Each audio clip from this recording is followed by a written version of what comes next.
Olá, eu sou o José Trajano e faço Pontapé. Sabia que aqui na Central 3 você não é um mero ouvinte? Nos ajudando a partir de R$14 através do Apoia-se. Você se torna membro do Clube Central 3, onde concorre a prêmios exclusivos, além de participar de um grupo de discussão sobre o conteúdo dos nossos podcasts. Acesse apoia.se/Central 3 e colabore com a mídia livre e independente. Cristo Redentor, braços abertos sobre a Guanabara.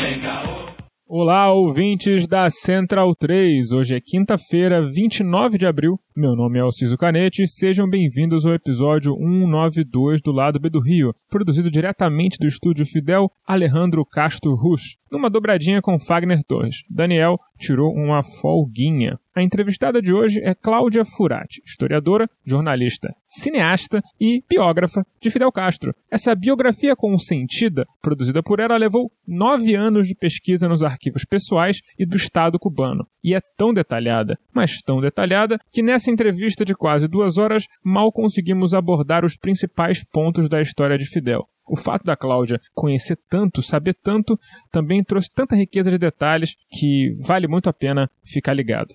Antes de passar para essa entrevista, um aviso rápido. Ganhadores dos sorteios dos nossos brindes para apoiadores nos meses de abril e março se apresentem.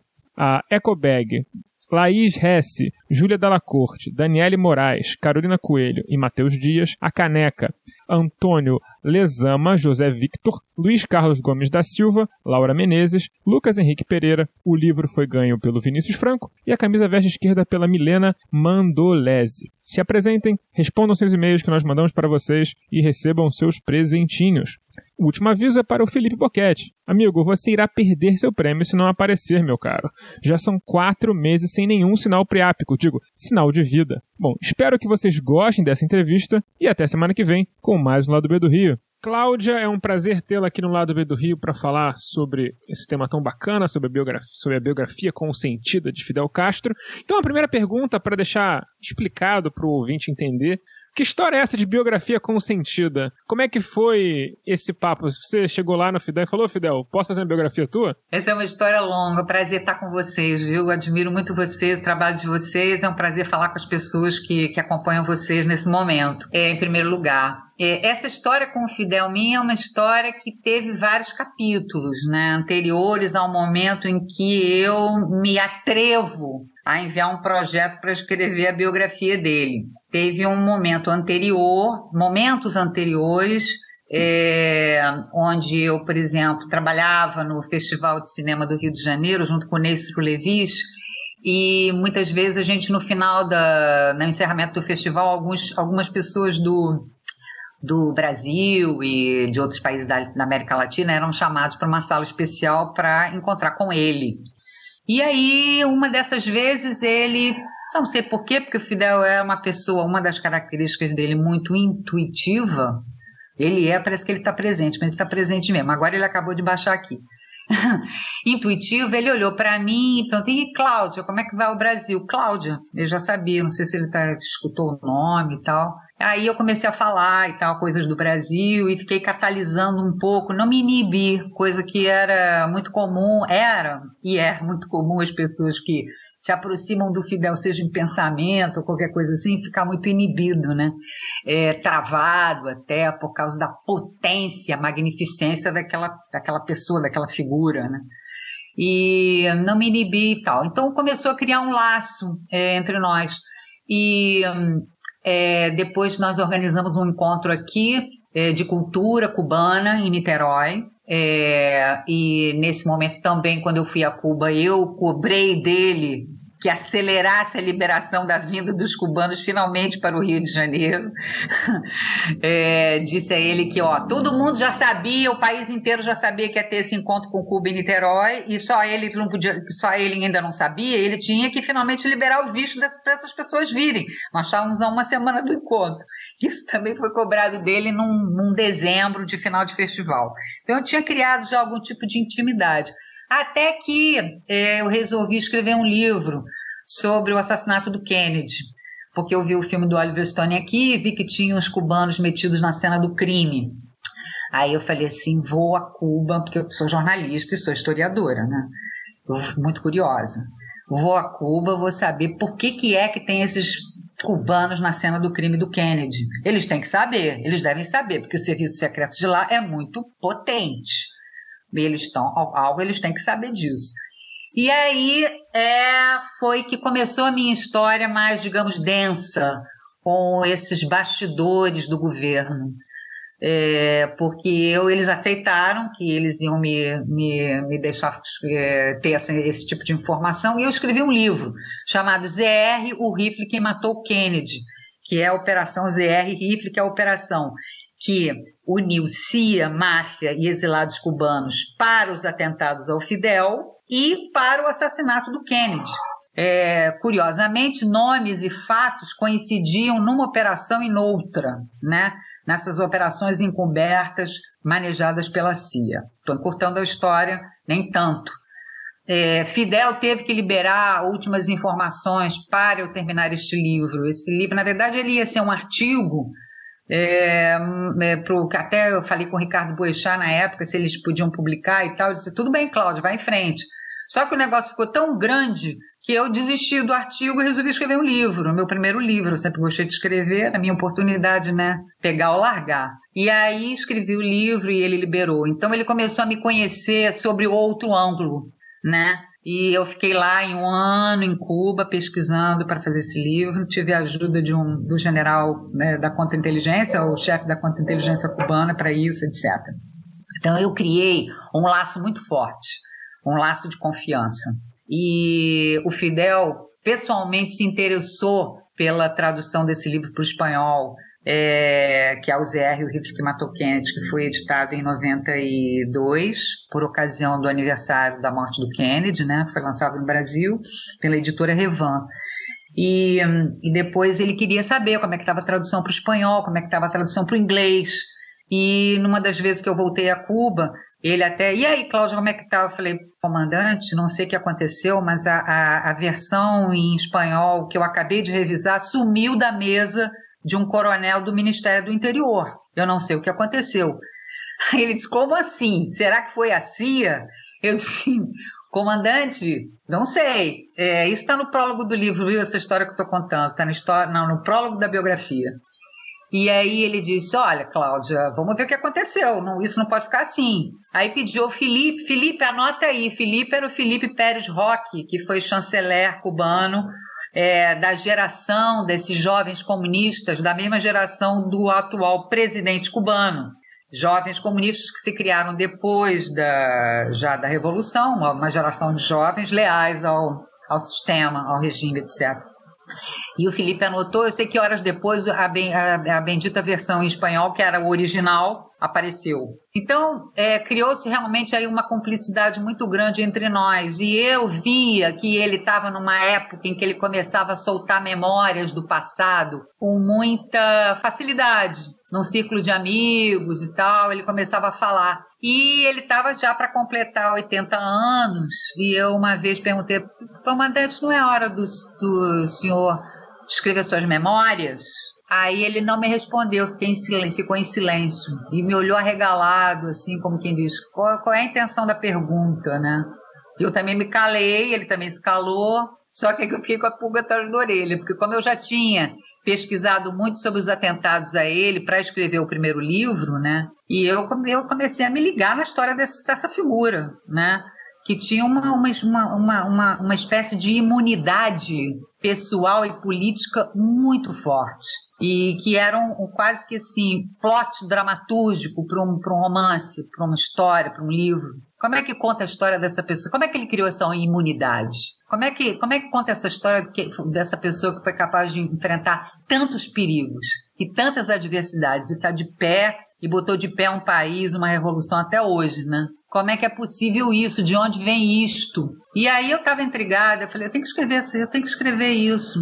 E aí não me detive, não fiquei no atrevimento, porque aí voltei à palavra que eu usei no início da minha fala agora. Foi um atrevimento, porque ele deduziu a minha intenção, mas também não disse nada. E aí eu escrevi um projeto para escrever uma biografia dele e entreguei a um dos assessores dele, que é assessor dele desde o tempo do primeiro grupo guerrilheiro, nos anos 40, 50, em Cuba, Jesus Montaner, que já faleceu.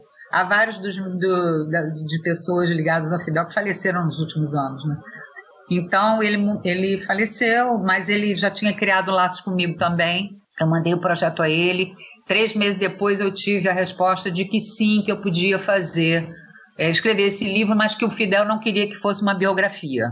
Aí eu falei, diabos, como é que ele não quer que seja uma biografia? Mesmo que ele não queira, vai acabar sendo uma biografia. Não tem saída.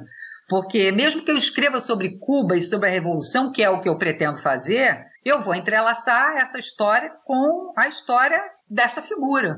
Porque não há diferenciação, em determinado momento isso fica muito claro, não há diferenciação entre a história deste indivíduo e a história da Revolução. O papel desse indivíduo na história é praticamente abarcador da sociedade como um todo. É um fenômeno muito particular. Então, fiquei intrigada e disse, bom, tá bom, então. Deixei para lá esse assunto e ele disse, olha, Cláudio, tudo bem, eu consinto que você, então, fique e escreva essa história. Eu depois, quando a agente literária, quando já o livro estava prestes a ser escrito, etc., e eu comecei negociações com uma agente literária no Brasil que vendeu o livro para vários países no exterior. Ela me disse, Cláudia, essa biografia é uma biografia autorizada? Não é autorizada? Como é que a gente designa este livro? Porque o mercado vai querer saber. Aí eu disse, e agora? Como é que eu vou contar essa história e dizer que é uma biografia e não é? Que eu pude contar a história dele inteira, mas que ele me disse lá no início que não podia ser uma biografia. Aí eu voltei com a pergunta, aí ele voltou com a resposta. Eu não disse que eu consentia? Eu consenti, mas eu não autorizo, eu não quero interferir. Eu nunca quis interferir na sua história e vou continuar sem interferir. Por isso eu não posso autorizar uma biografia. E foi de uma inteligência magistral essa resposta. Aí eu falei, pronto, ok. Aí saquei que o título do livro era Fidel, uma biografia consentida, não autorizada. É quase autorizada, porém não é. Porque autorizada tem esse ranço de oficialidade, né? Como se eu estivesse sendo tutelada. E eu jamais fui tutelada nem um minuto sequer. Eu tive ampla liberdade de pesquisar dentro de Cuba e falar com ele nas vezes que eu, respeitando o tempo dele, porque estávamos em pleno período especial em Cuba, ele estava cheio de problemas e eu pouco falei com ele, mas eu também não queria fazer uma biografia em primeira voz, não era uma entrevista, eu queria fazer um livro de história, contar a história dele e botar várias vozes ali, de amigos, de familiares, de antagonistas, etc. E a minha, e preservar a minha visão, a minha voz. Então, foi uma delícia, porque ele realmente jamais interferiu. E só anos depois da biografia já publicada é que alguém perguntou para ele o que ele achava da biografia. Assim, muito boa, não tem nada a acrescentar, tá tudo certo. E aí foi assim, eu não sei se eu resumi, tem outros ingredientes aí no meio dessa história, mais ou menos essa é a história que leva ao formato final do livro, tá? É isso. Legal. Cláudia, em primeiro lugar também muito boa noite, agradecer a sua presença, Fagner que está falando. Eu tenho uma questão que eu já li, né, a gente conversava aqui agora há pouco, fora em off, né? Já li algumas coisas sobre Cuba, sobre Fidel. já planejei minha ida a Cuba e acabou não ocorrendo. Recentemente eu li 3 livros, até durante o nosso off aqui eu falei 2, mas eu li 3 livros sobre Cuba. Um que é o Fidel e a Religião, do Frei Beto, né? Eu também li o A Ilha, né, do Fernando Moraes, que é meio que uma bíblia para todo militante de esquerda ali dos anos 80, né, com todo militante de esquerda brasileiro ali naquele sonho final da ditadura e dos anos 80. E li também o Cuba no século XXI, né, que fala das contradições da Revolução e dos desafios, né, no segundo momento agora, no novo momento da sociedade cubana, vamos dizer assim. Eu queria que você contasse, já que você teve não só acesso ao próprio Fidel, mas também a muitas pessoas relacionadas a ele, né, muitos amigos e companheiros, desde da Serra Maestra, do movimento 26 de Julho, né? Você teve acesso a toda essa gente. E no livro A Ilha tem uma passagem que um desses companheiros, que eu não vou lembrar o nome, conta, né, como era na Serra Maestra a relação do Fidel com os camponeses, né, que, se não me engano, são os guerreiros, né, que eles chamam de guerreiros, se não me engano, né, e como era essa relação, né, que os camponeses, o Fidel aproveitava todo o momento da sua vida para fazer política, para dialogar com as pessoas enfim, conversar sobre política, né? Falar o quanto elas eram exploradas, como o mundo podia ser diferente. Enfim, ele aproveitou cada segundo dos seus mais de 90 anos de vida para fazer formação política do povo.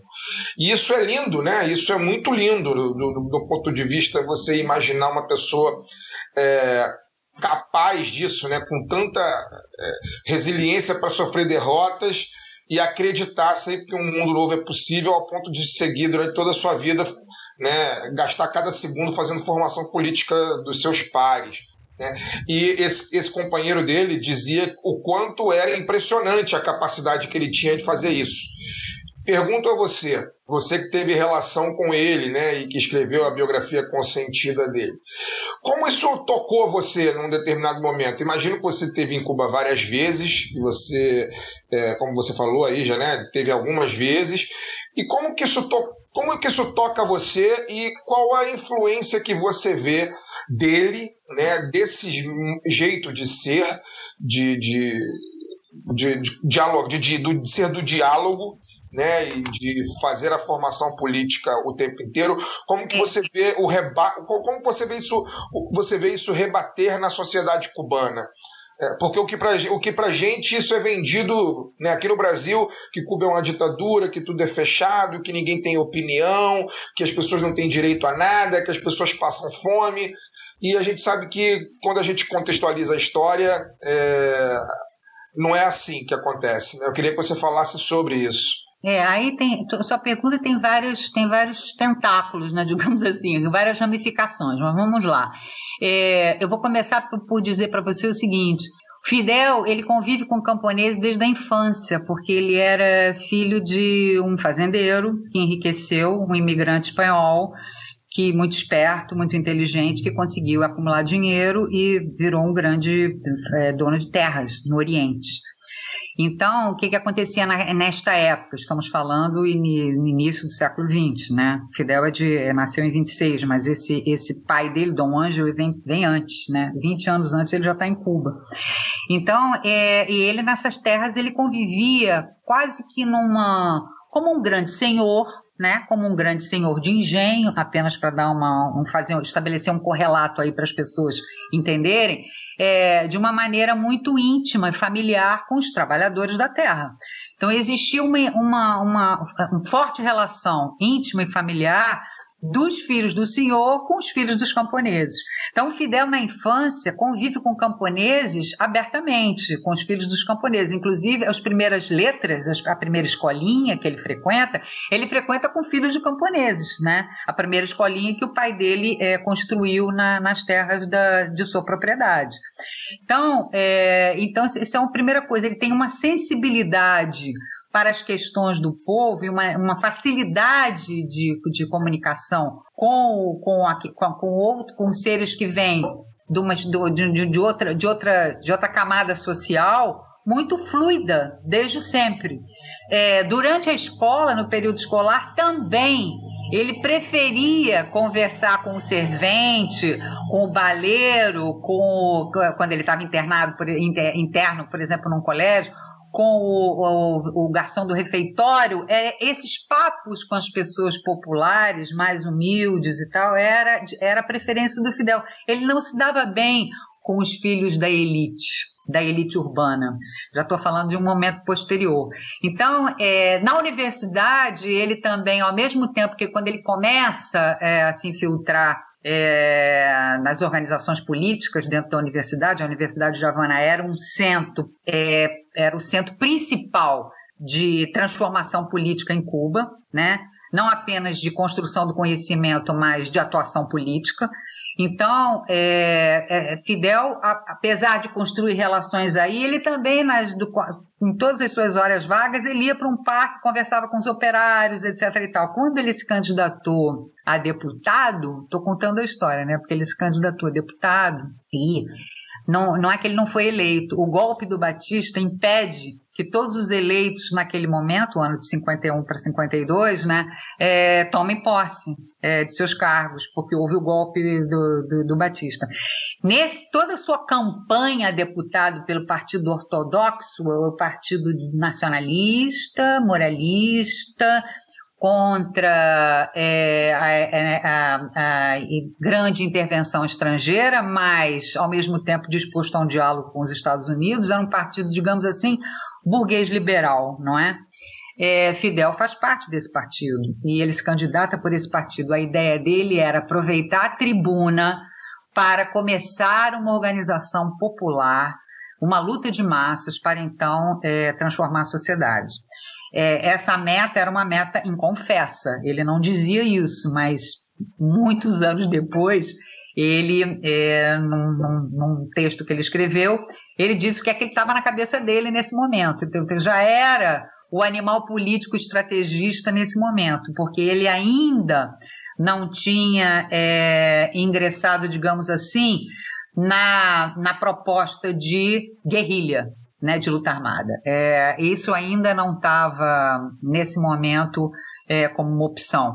Ela começa a se delinear exatamente após o golpe de Batista, porque o Congresso é fechado, os partidos de oposição todos têm que se exilar, as pessoas que fazem um trabalho político têm que entrar na clandestinidade, etc. e tal, e é a partir desse momento que ele se decide com seu grupo, que ele então chamava Movimento, partir para a luta armada. Só através da luta armada poderia derrubar o regime. Nesse movimento, a maioria das pessoas, componentes desse movimento, que vai crescendo no ataque ao quartel Moncada, eles fazem um ataque a um quartel, né, em 53. E a maioria são trabalhadores, pedreiros, carpinteiros, pessoas assim, com quem ele se dava muito bem. Apesar dele ser uma pessoa formada, ele era um advogado, ele tinha essa facilidade de falar com o povo, de se comunicar muito bem, se comunicar de uma maneira muito fácil, isso é bem conhecido. Uma oratória muito fluida. Na universidade, ele começou a se destacar como uma das lideranças, não era a única, dessa geração chamada geração do centenário. Por que geração do centenário? Porque foi 100 anos depois da morte do José Martí, que foi o líder da independência. A independência é essa que não se concluiu em Cuba totalmente, né? Porque Cuba deixa de ser colônia espanhola pelos braços dos Estados Unidos, não é verdade? Quer dizer, quem é que ajuda Cuba a se livrar da Espanha? Os Estados Unidos. E com isso se estabelece a emenda Platt e a base naval de Guantánamo. Então, toda a república cubana ao longo do século XX, ela é uma república mediatizada pelos Estados Unidos.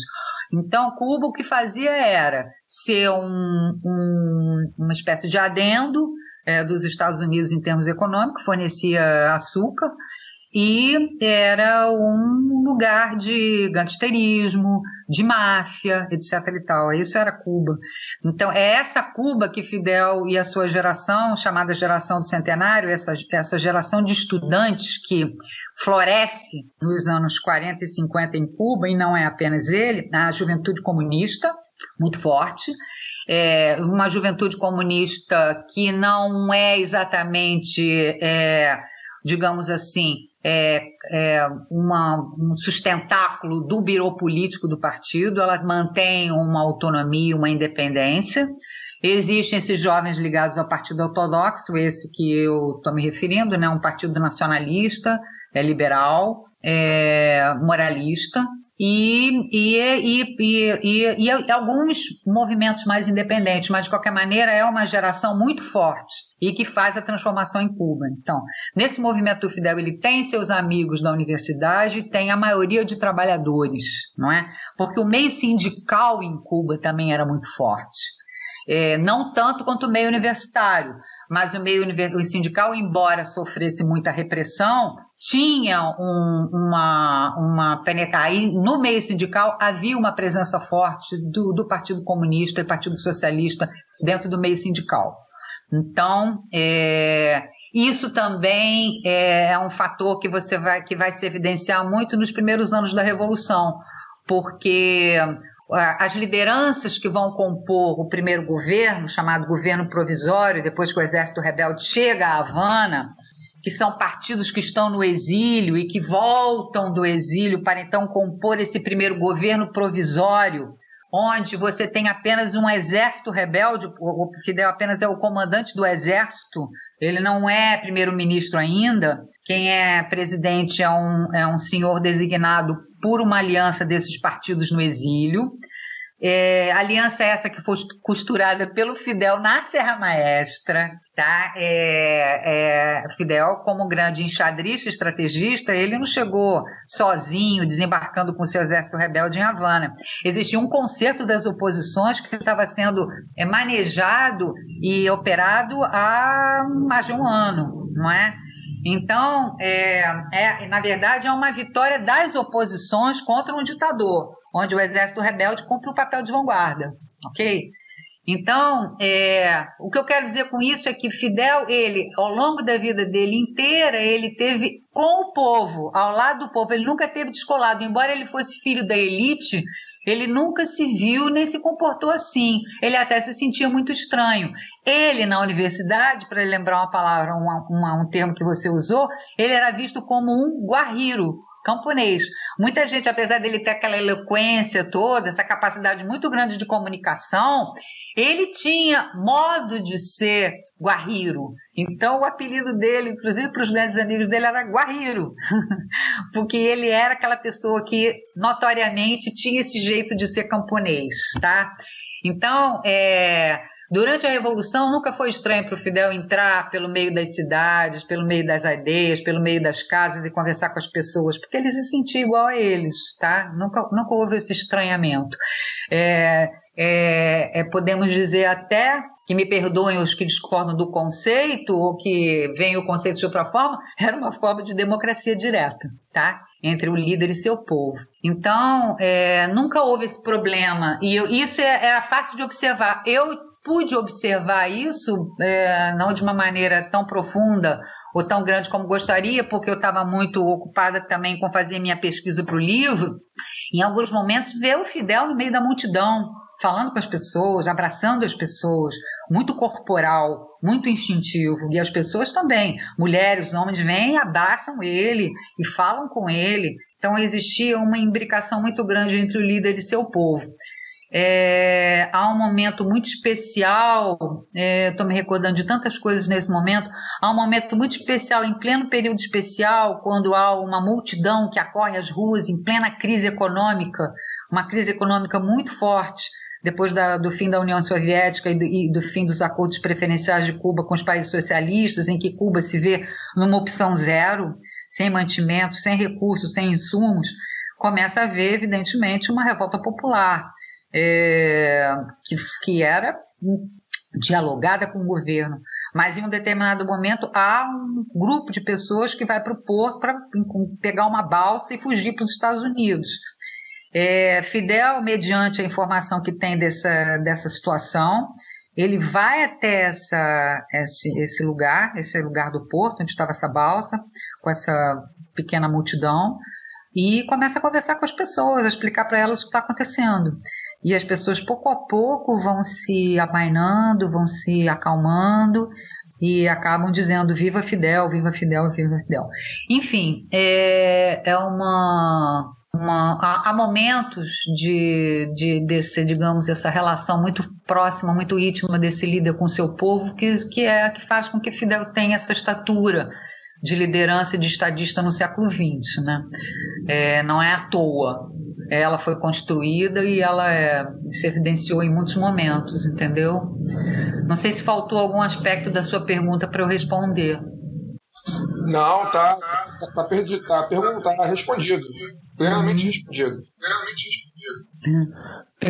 Então, seguindo nessa cronologia, eu tenho uma pergunta que é um pouco mais reflexiva do que biográfica, porque eu acho que você trouxe um dado muito interessante, né? Porque externamente se constrói essa ideia da ditadura socialista cubana, onde o Fidel rouba dinheiro das pessoas e aparece na lista da Forbes sendo um milionário que tem dinheiro escondido, e na verdade ele estava ali andando com as pessoas no povo, ia tomar sorvete com elas, que segundo consta era um grande amante de sorvete, o Fidel.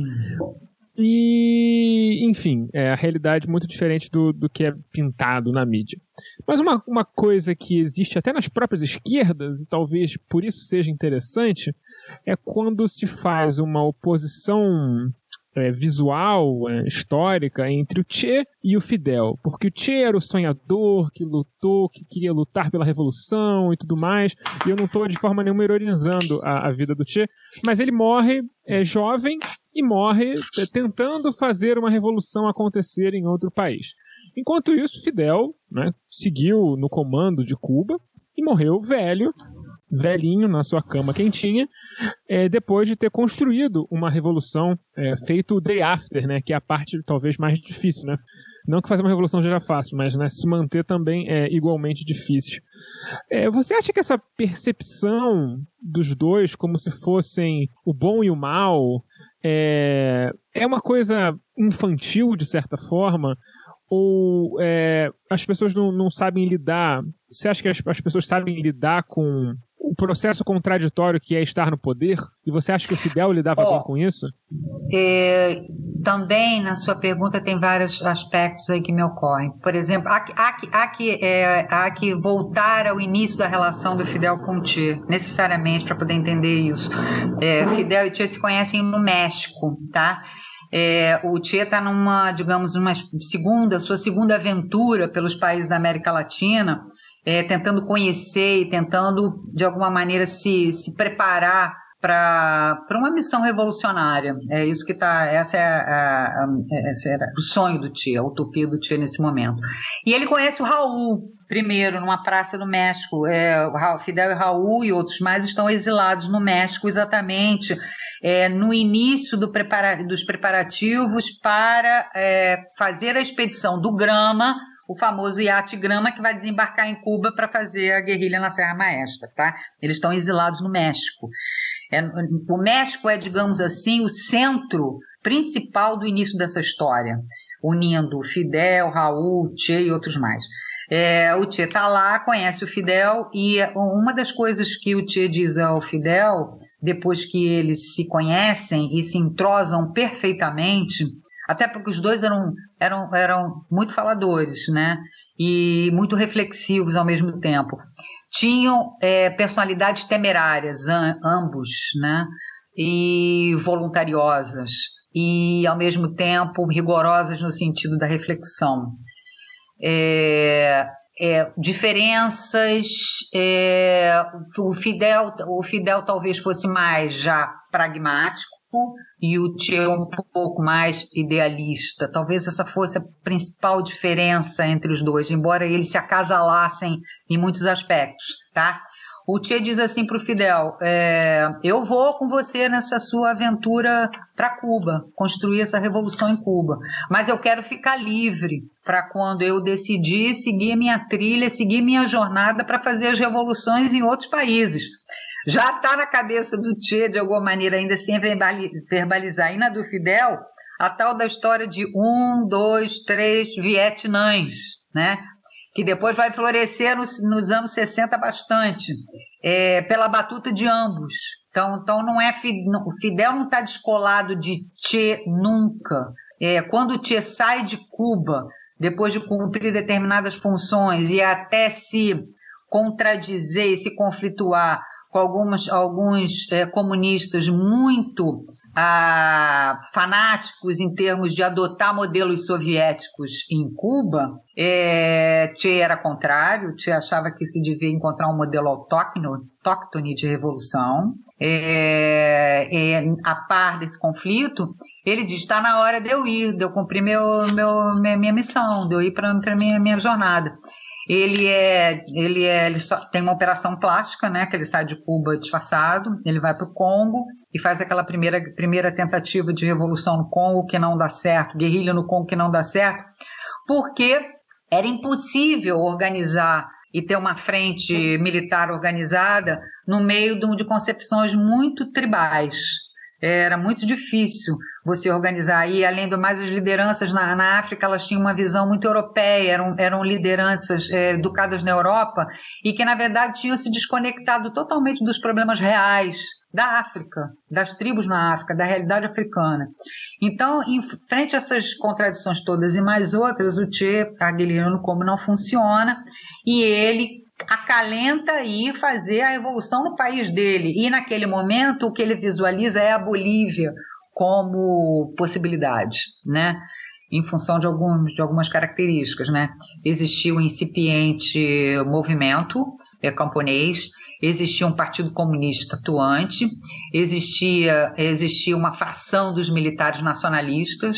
Então, algumas condições faziam com que a Bolívia pudesse ser um primeiro, digamos assim, motor para essa revolução latino-americana que se queria abrangente, que se queria continental.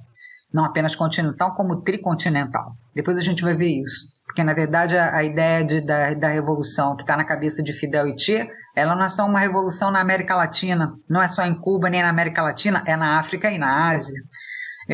Há alianças aí com várias lideranças importantes nesse momento. Nehru, Sukarno, Nasser no Egito, etc. Então, o Che, ele quando vai para a Bolívia, quem está organizando toda essa operação e todo esse traslado e toda essa comunicação é o Fidel com ele. Nunca houve descolamento entre uma figura e outra, muito pelo contrário. O grande embaixador do Fidel nos primeiros meses, depois de que a Revolução se instaurou, para dialogar com os outros países, foi o Che. O Che que era mandado como emissário, como embaixador principal preferencial do Fidel no mundo. Ele fez as primeiras viagens para situar a Revolução no mundo. Então, não há um descolamento entre os dois. Existia realmente esse projeto comum de expandir a Revolução, né? Fortalecer a Revolução Cubana e expandir a Revolução pelo mundo. Eles não viam a Revolução como num país só. E nisso se contradiziam bastante com a União Soviética. Não é à toa que Fidel, aí sim, como um ser pragmático, cujo encargo é ter o governo andando, ele tem que se equilibrar entre os dois objetivos, que em muitos momentos colidiram. As relações com a União Soviética, das quais não se podia abrir mão, porque sem essas relações Cuba não podia sobreviver, e, ao mesmo tempo, a exportação da revolução, que ficou muito a cargo do Che, mas com o Fidel nos bastidores de uma maneira muito intensa.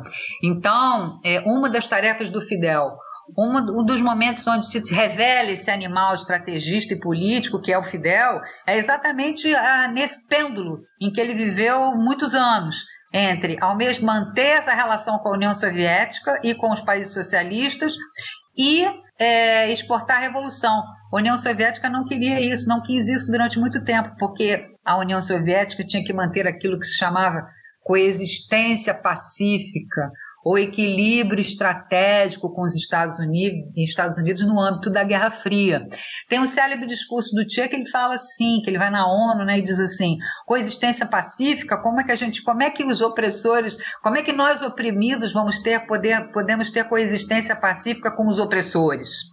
Coexistência pacífica são para eles, não são para nós, né? Então, essa noção fica muito clara. Onde é que está uma seara, a seara, digamos assim, que até você poderia denominar guevarista, mas ela também é de Fidel e também é de Cuba, e essa necessidade de manter essa lealdade à União Soviética, porque na verdade foi, digamos assim, enquanto durou, foi uma linda relação, onde a União Soviética foi muito fiel a Cuba. E se não fosse a União Soviética para chegar lá e resolver os problemas quando os Estados Unidos decretou o bloqueio a Cuba, e Cuba já não podia ter mais petróleo e nem podia vender açúcar, estou falando do início dos anos 60, se não fosse a União Soviética para chegar e dizer, estamos aqui com vocês, Cuba não poderia ter se transformado no país que se transformou, com o desenvolvimento da medicina, com o desenvolvimento da ciência, com uma educação generalizada de grande porte, com nada disso. Teria sido inviável manter essa revolução, como foi inviável para outras revoluções que pipocaram, ou tentativas de revolução que pipocaram a seguir, e que não tiveram sustentáculo econômico algum. Um exemplo é a Revolução Nicaragüense, por exemplo, não é? Que depois que a Frente Sandinista consegue vencer a guerrilha e consegue se eleger, inclusive ganhar o governo, como é que ela vai lidar com as condições de empobrecimento da população daquele jeito? De que forma? Como é que se relaciona um país revolucionário com o mundo capitalista nesse momento? Como? De que forma? Isso é um desafio muito grande. É quase digamos assim, uma cutucada, uma alfinetada nas teses marxistas, né? Que você diz assim, Marx sempre disse, socialismo vem depois do desenvolvimento das forças produtivas e tal, o capitalismo no seu esgotamento, quando ele já não dá mais conta desse avanço, aí o socialismo, né, pode se instaurar porque existe uma base econômica forte que pode sustentar um projeto socialista. Não foi isso que aconteceu com a Revolução Cubana. A Revolução Cubana foi instaurada numa via inversa, né? Uma via inversa, num país que era o quintal dos Estados Unidos. Então, como é que você sustenta uma economia depois, a partir de uma opção revolucionária, num mundo cada vez mais globalizado, com um modo de produção predominante que é o capitalismo? Então, é muito complexo, entendeu? É o desafio que, por exemplo, Cuba começou a ter. Quando a União Soviética começou a apresentar problemas econômicos, já nos anos 80, e Fidel ficou atento a isso, ele começou a tentar abrir o mercado, criar representações comerciais em outros países. Quando na América Latina terminaram as ditaduras e começou a haver o processo democrático em vários países, como no Brasil, a ofensiva diplomática cubana através do Fidel nesses países foi enorme, exatamente no sentido de manter a sua revolução, de fazer a sua revolução sobreviver de uma maneira independente e soberana, não é? Aliada aos países do seu continente, nossos irmãos, né? Então, você vê que tem toda uma história aí que é muito complexa, e que, se não fosse esse estrategista a comandar isso, talvez isso não tivesse dado certo.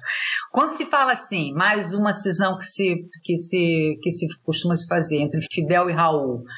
Quando o Fidel morreu e o Raul assumiu, aí sim houve abertura de mercado, começou a haver os trabalhos por conta própria, o trabalho autônomo, o desenvolvimento das forças produtivas, etc. e tal, em Cuba, porque é uma economia estagnada, onde as pessoas não tinham o que comer, etc. e tal. A necessidade de abertura de mercado vem desde antes, depois do fim da União Soviética, não é? Que esse sim é um momento dramático para Cuba, 91.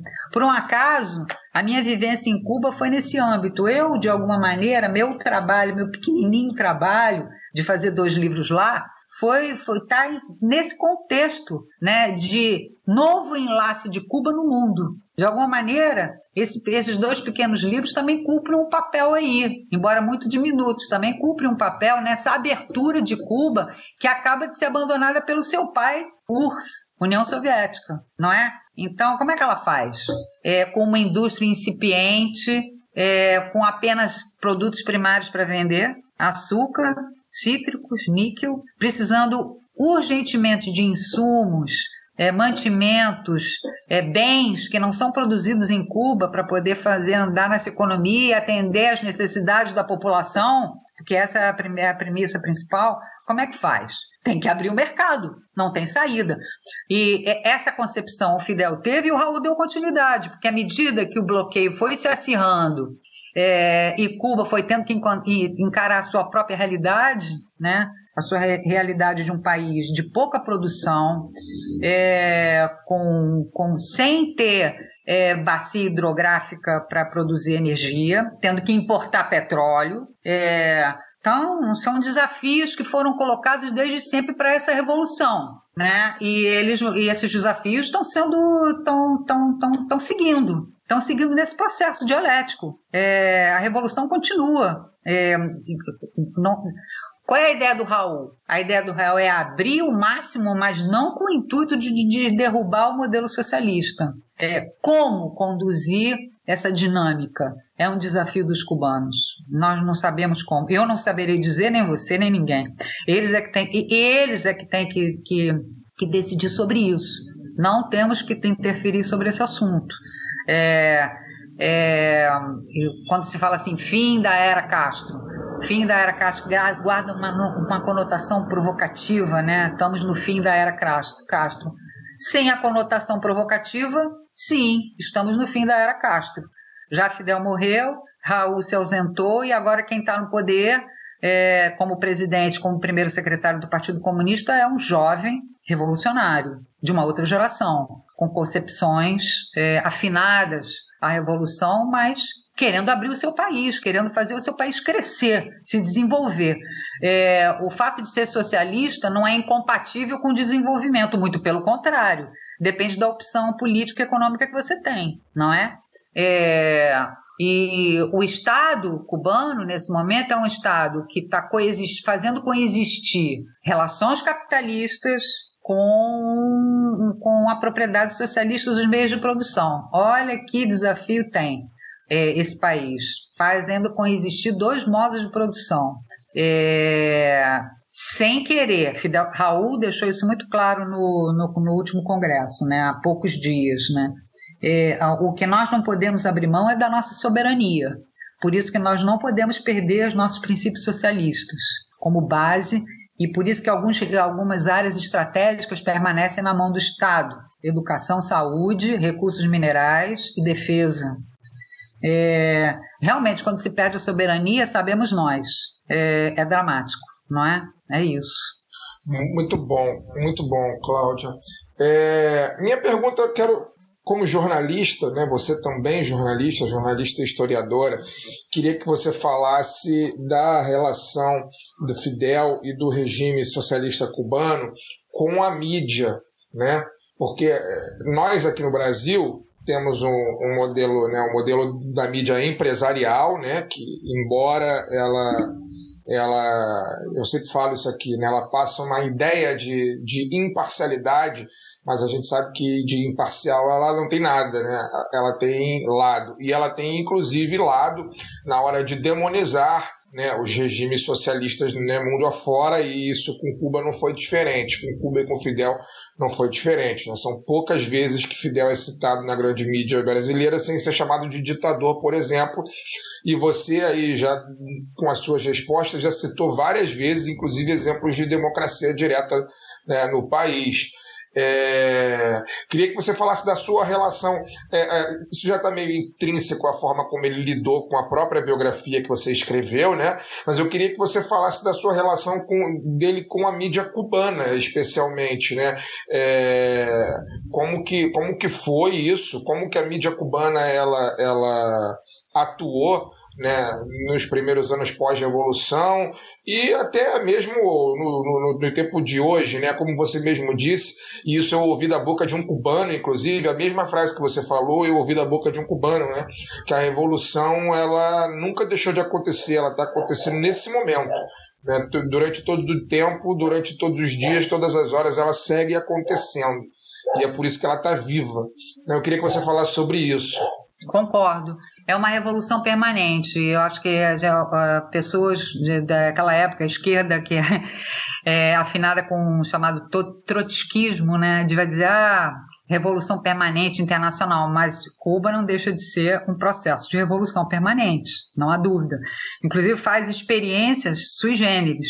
Por exemplo, a experiência de fazer o peso convertível, né, exatamente no momento quando houve exatamente a queda da União Soviética e do Bloco Socialista, que Cuba viu a sua moeda se desvalorizar enormemente, porque não existia oferta. A gente sabe que quem conhece um pouco de economia sabe, a inflação, há muita inflação quando você não tem oferta de produtos, né? Cuba não produzia muita coisa, então o peso se desvaloriza. E aí Cuba entra num processo de dolarização parcial, digamos assim. O dólar é legalizado por Fidel para poder fazer compra, o Estado começa a arrecadar divisas nas tendas para turistas e depois tendas onde também os cubanos também podiam se abastecer se tivessem divisas para comprar. Isso foi anos depois, né? Então, tudo isso indica que eles foram capazes de enfrentar, inclusive, a ofensiva da mídia exterior sobre eles, né? Dizendo, Cuba vai continuar intransigente e vai manter a sua ditadura. Não mantiveram ditadura alguma. É muito engraçado, porque a gente pode dizer assim, né? Nós vivemos sobre uma ditadura do capital, né? De certa forma, até me lembrei do professor que vocês gostam, o professor Mascaro, Alisson Mascaro, né? Que fala, o Estado é a forma política do capital. É um conceito perfeito. Entendeu? O Estado cubano é a forma política do socialismo.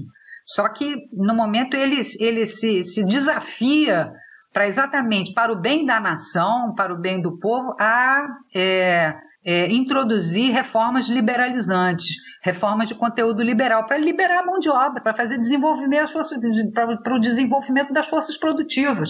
Porque as empresas estatais, desde sempre, tinham dificuldade de incentivar a produtividade da mão de obra, não é? Então, isso é bem complicado. E é o desafio do socialismo cubano é esse. Eles vivem nesse desafio de como manter o socialismo e como manter a sociedade se abastecendo de alimentos e os bens necessários à sua sobrevivência. Todo o tempo é isso, no meio de um mundo globalizado capitalista, né? Cuba bloqueada pelos Estados Unidos no mundo globalizado capitalista, tendo que sobreviver e crescer, né? Então, eu vivi essa situação. Quando me foi dada a oportunidade de escrever esses livros, é evidente que alguns cubanos, intelectuais ou pessoas mesmo do governo, não viam com bons olhos esse, digamos, estou sendo muito, muito franca, já falei isso para outras pessoas, privilégio, né? Porque outros jornalistas de muito mais renome, muito mais conhecidos, tinham feito a mesma petição e não conseguiram essa autorização, entre aspas, digamos assim, voltando à questão da autorização. No entanto, eu obtive e tentei ser o mais consequente com essa oportunidade e da qual me honro muito até hoje. Então, foi difícil. Eu sofri durante esse tempo em Cuba, que eu fiquei vários anos lá, né, para fazer essa pesquisa. A jornada do livro ela abarca 10 anos, se contar todo o levantamento de pesquisa, eram disquetes de muita coisa, de documentos, de entrevista, etc. e tal, que eu depois tive que organizar. Eu sofri algumas travas, importantes travas, mas eu tinha alguns aliados no governo importantes. A mídia, esse livro, ele exatamente porque ele traz muitas informações da vida do Fidel que não são veiculadas pela imprensa cubana, né? Ele não foi editado em Cuba. Na verdade, então, ele não foi editado em Cuba, ele foi editado em espanhol, mas ele não foi editado em Cuba. Algumas vezes que eu fui a Cuba, tempos depois, eu fui entrevistada pela mídia cubana, porque sabiam que eu tinha feito a biografia, etc. e tal, mas nunca houve, assim, um alardeamento, um acolhimento excessivo da minha obra biográfica dentro de Cuba, não. Entendeu? Estou falando de uma maneira mais geral. Como toda sociedade tem contradições políticas dentro dela, obviamente. Se você me perguntar por que eu sofri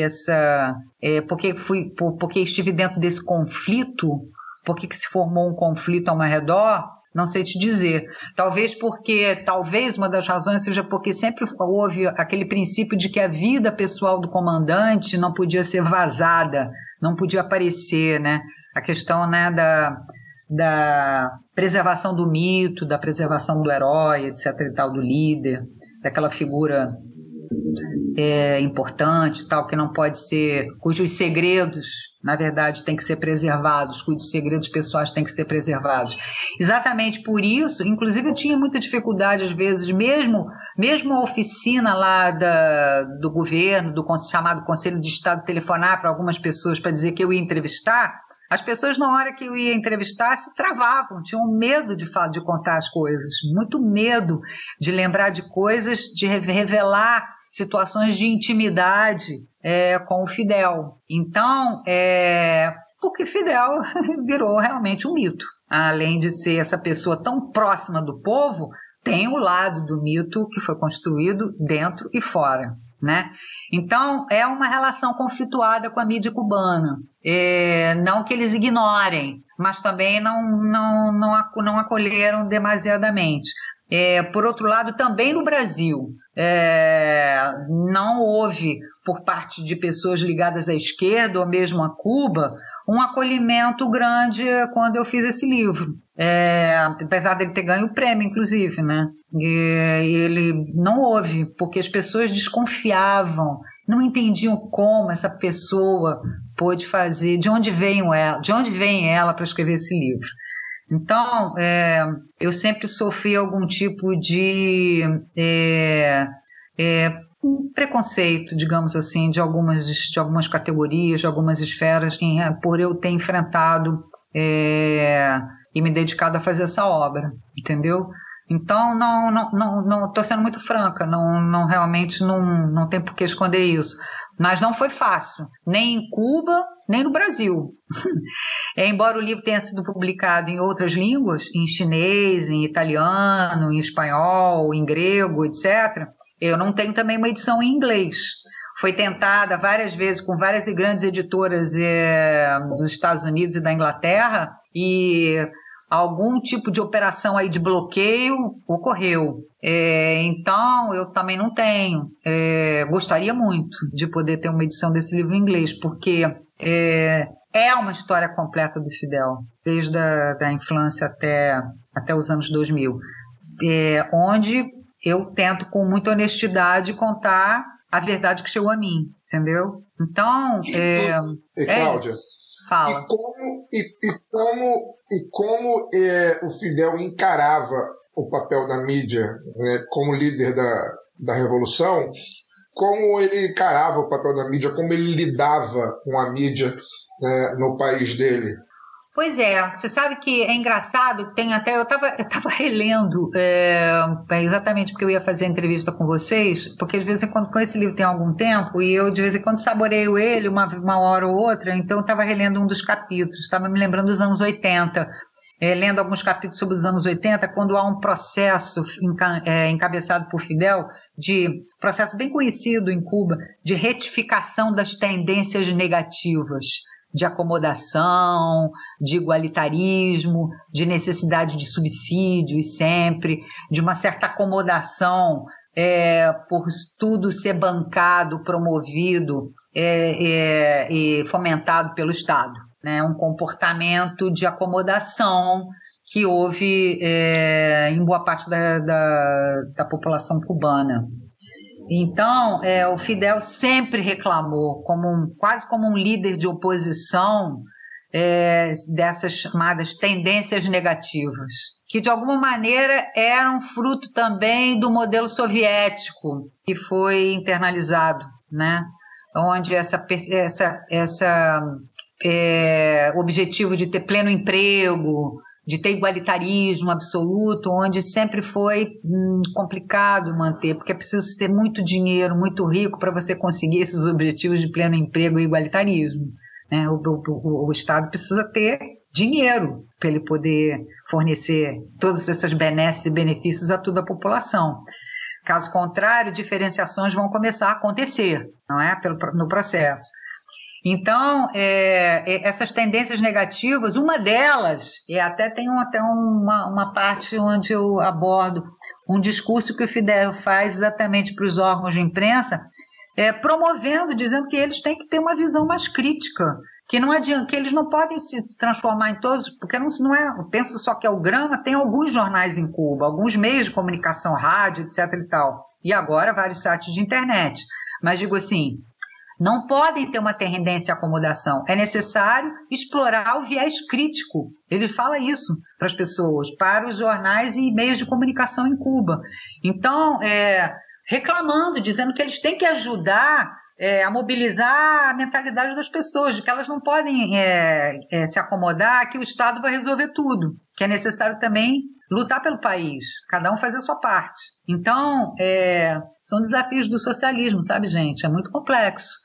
Então, e o Fidel sempre foi esse promotor, esse instigador da reflexão, por incrível que pareça. Ou seja, quando eu falo isso, eu já falei isso algumas vezes, as pessoas ficam olhando para mim, de pessoas que já, de alguma maneira, sacralizaram certa mentalidade dentro de si, não entendem como é que alguém pode estar falando que o Fidel é esse promotor do viés crítico dentro do país. Mas, na verdade, ele foi. E ele fez quase uma via crucis pelo país, tentando romper com essas tendências negativas, que ele chamava tendências negativas. Que uma delas, isso, o medo de falar a verdade, o medo de fazer a crítica. Uma coisa é você ter medo de falar a verdade, medo de fazer crítica, e outra é conspirar contra o regime. Aí é uma distância, né? Isso não quer dizer que o Estado tenha aceito as conspirações que foram feitas contra o regime. Não aceitou. Não se aceitou dissidência organizada. Nunca se aceitou. Porque isso ia ser desmoronar o Estado, desmoronar o modelo, né?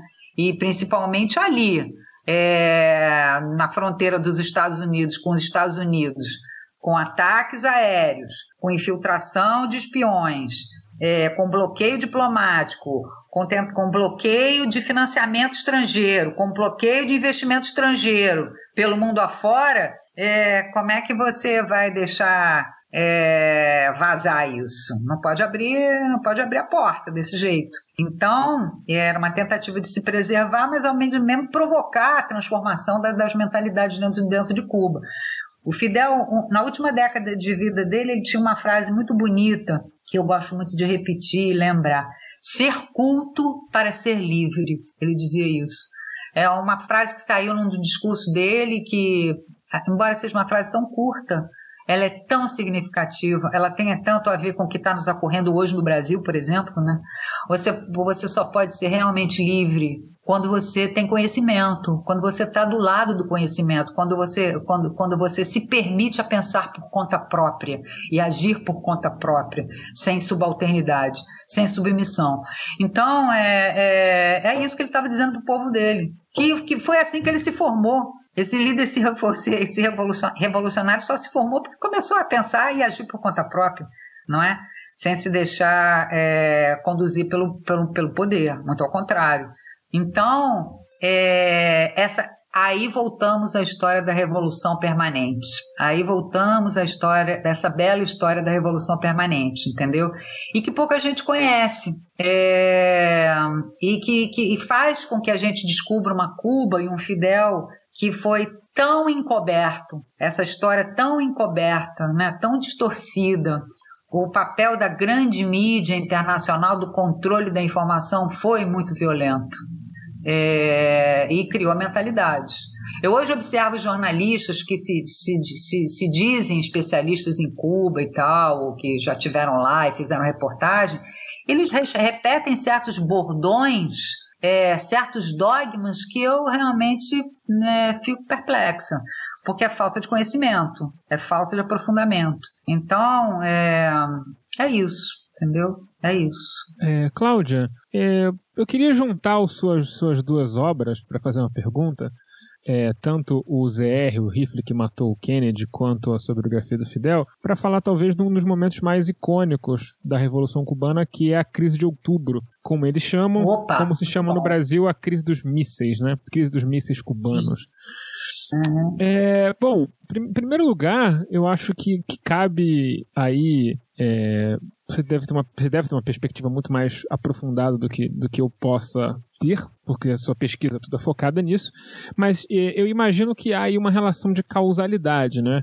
O fracasso da invasão da Baía dos Porcos, onde é criada essa aliança mafiosa dos mafiosos que perderam seus cassinos com a classe média-alta cubana que se sentiu alienada pela Revolução e fugiu para Miami e voltaram depois para tentar conseguir de volta suas propriedades, junto da CIA. Essa invasão fracassa retumbantemente. Isso daria um filme de comédia que nunca foi feito, infelizmente.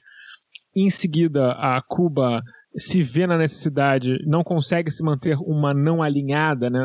Talvez o sonho de Fidel fosse ter a posição do Tito ali, né? De ser um não alinhado socialista na dele, mas não foi possível, teve que se aliar à União Soviética. Boa. E, enfim, daí criou-se a crise de levarem mísseis, essa agressão horrível que foi feita aos Estados Unidos, como se os Estados Unidos não tivessem colocado os mísseis na Turquia, que também é a distância mais ou menos equivalente ao território soviético e tudo mais. Mas eu queria entender, primeiramente, como foi essa tensão, como foi viver essa tensão do lado do Fidel, porque é algo que só é cinematizado pelo lado dos Estados Unidos, e Cuba parece muito periférica nessa história, como se fosse uma carta fora do baralho, assim, um objeto dentro dessa disputa. E o quanto dessa crise você acha que resultou na morte do Kennedy? Gente, essa é uma grande pergunta. Ela é fundamental nessa história. Isso aí explica muita coisa. Como é que começa essa história da chamada crise dos mísseis ou crise de outubro, né? Alguém fala crise de outubro. Em Cuba se fala muito crises de outubro. E começou com uma proposta da União Soviética de instalar mísseis em Cuba. Instalar mísseis em Cuba, que era importante para manter o famoso equilíbrio estratégico, porque existiam bases norte-americanas próximas da fronteira soviética na Europa, né? Então, em função dessa premissa, Raul Castro e Che Guevara vão à União Soviética, conversam lá com Khrushchev, com os generais, etc. e tal, e Fidel tem uma grande pergunta nessa história. Vem cá, e se os Estados Unidos descobrem que tem mísseis em Cuba, vocês vão estar dispostos a nos defender? Porque se eles descobrem, eles vão querer nos atacar. Como é que vai ser? Não, aí o Khrushchev diz, não, essa foi a discurso que disseram. Não vão descobrir. Essa operação vai ser toda muito bem... Não, fica tranquilo, tá tudo certo. Fica tranquilo, não vai acontecer nada.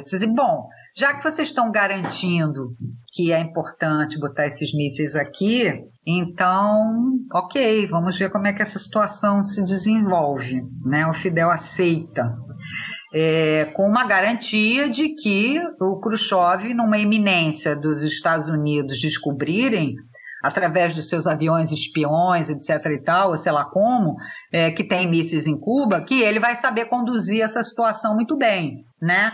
Bom, se instalam os mísseis em Cuba. A população cubana fica, né, sobressaltada com aqueles caminhões imensos entrando território adentro, mísseis enormes para serem colocados em Cuba, etc. e tal. Um belo dia, realmente os Estados Unidos descobrem que tem mísseis em Cuba.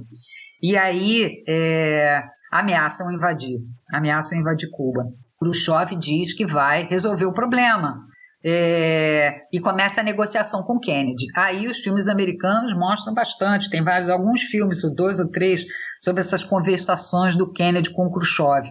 O Fidel fica à margem dessas conversações e percebe que ele está sendo colocado à margem, quando na verdade Cuba é o palco dessa situação. Quem está ameaçada de sumir do mapa é Cuba, não é a União Soviética e nem os Estados Unidos.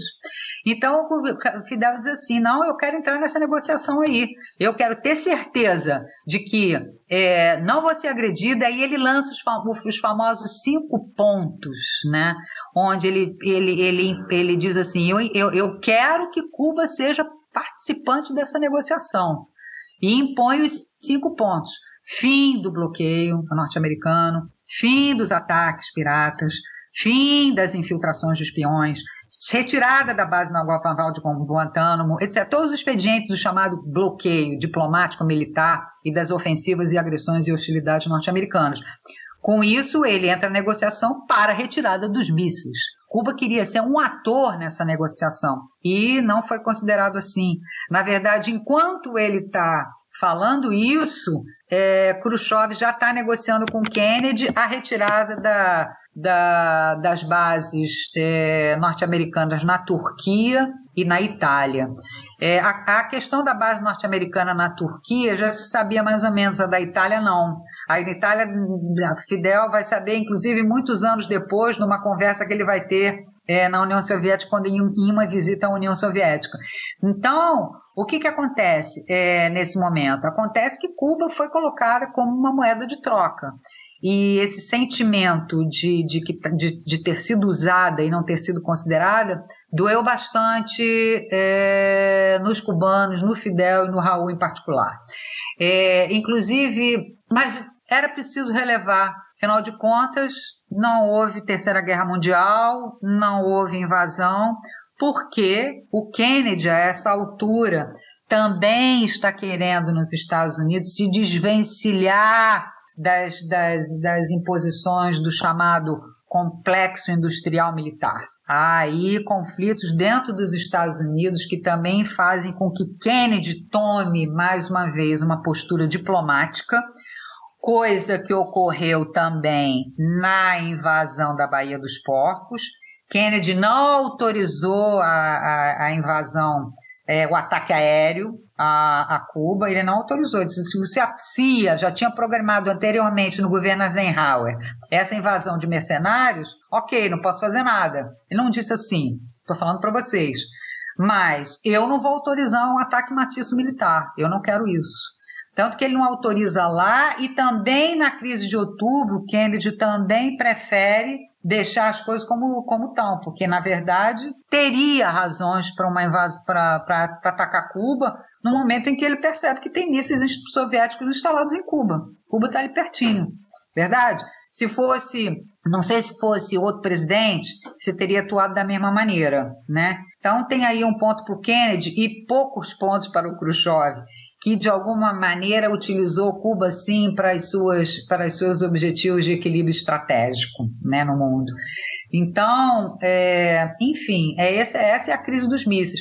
Raul, inclusive, aproveitando essa deixa que você deu, muitos anos depois, exatamente na época da Revolução Nicaragüense, quando os Estados Unidos começam a invadir tentar invadir a Nicarágua e El Salvador, toda aquela ofensiva ali centro-americana, e que Cuba está metida apoiando esses movimentos, Raul pergunta para os soviéticos, vem cá, se houver uma invasão a Cuba, vocês vão ficar do lado da gente?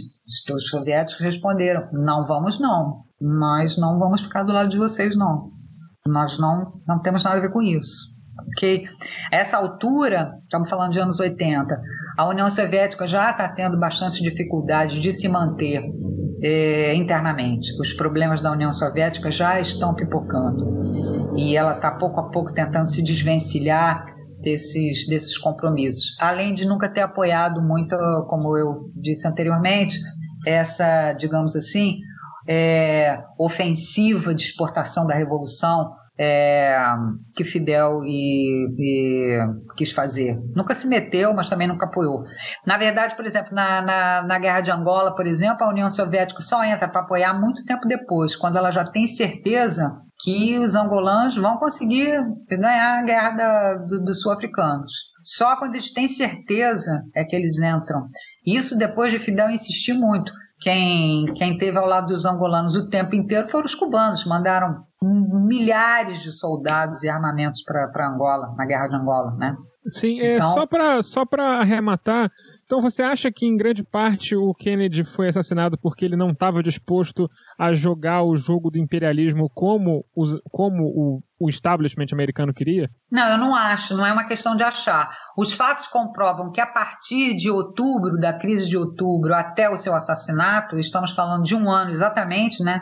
Outubro de 62 a outubro de 63, né? Exatamente nesse período, por exemplo, o que acontece com a chamada contra-revolução cubana, os aparatos do exílio, né, do poder do exílio na Flórida, eles ficam possessos, porque os Estados Unidos não tinha invadido Cuba e aproveitado para tomar Cuba de volta naquele momento, com essa deixa de ter mísseis soviéticos instalados no território. Eles não gostam disso.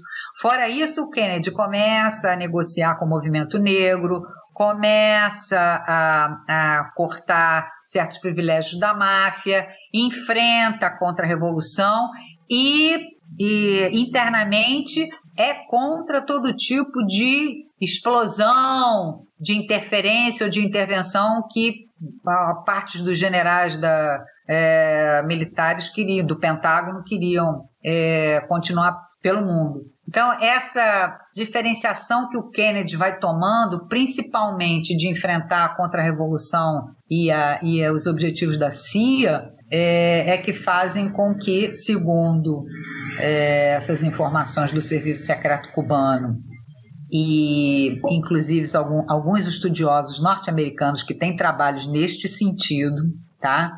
Alguns que não são muito conhecidos, mas que existem, essa foi a conspiração, né? O terreno em que se baseou essa conspiração para o assassinato do Kennedy. Lee Oswald foi um bode expiatório, né? Mas, na verdade, aqueles atiradores todos que estão na Praça do Texas, são 6 pontos de tiros, né, que são dados, são de atiradores cubanos. O livro Zé e o Rifle fala, segundo as informações do Serviço Secreto Cubano, 2 deles eram cubanos, estavam ali na praça, atirando contra o Kennedy. Um dos tiros foi mortal e ele acabou morrendo, certo? Queriam tirar esse cara da jogada. Não apenas queriam tirar esse cara da jogada por causa disso, aí não estou falando do ponto de vista do Pentágono, por causa do Vietnã. Vietnã também, o Kennedy estava dizendo, não, eu só vou enviar lá agentes de inteligência, de observação, mas ele também não queria enviar tropas mais próprias para o Vietnã, não. Ele não estava nessa onda. E tanto é assim que depois do assassinato dele é que começa o envio maciço de tropas para o Vietnã. Depois. Estou falando de outro aspecto da questão, que talvez não tenha sido decisivo em termos de conspiração, porque aí a contradição maior com a CIA e com a contra-revolução cubana. Estou falando no âmbito interno ali dos Estados Unidos, no momento em que ele não banca as requisições dos exilados de continuar com as agressões a Cuba. porque ele respeita as premissas de cubanas a partir da crise de outubro. Ele procura não interferir, mas deixar. Inclusive, mandou embaixadores conversar com embaixadores cubanos na ONU para iniciar uma conversação. Há um emissário que vai a Cuba, um jornalista, dizendo que Kennedy está disposto a reatar as relações diplomáticas, iniciar um processo de reatamento. Tudo isso foi documentado, foi confirmado. Então, por essas razões todas que há segundo essas informações de que ele foi morto, foi assassinado. Cláudia, trazendo essa discussão sobre Fidel, sobre a Revolução, sobre seu livro, e aí fica muito difícil para nós, como brasileiros, com o senso crítico, não trazer essa história para o nosso contexto, né? Especificamente hoje, por acaso, né, durante o dia dessa nossa entrevista, quinta-feira, o ministro da Economia, né, do Brasil, ele declarou... Ministro da Economia, Caco Antibes? Ele reclamou, né, da distribuição de bolsas de estudo, né, e disse que o FIES bancou a universidade até para filho de porteiro que zerou o vestibular, né? Isso é muito diferente da realidade cubana, né?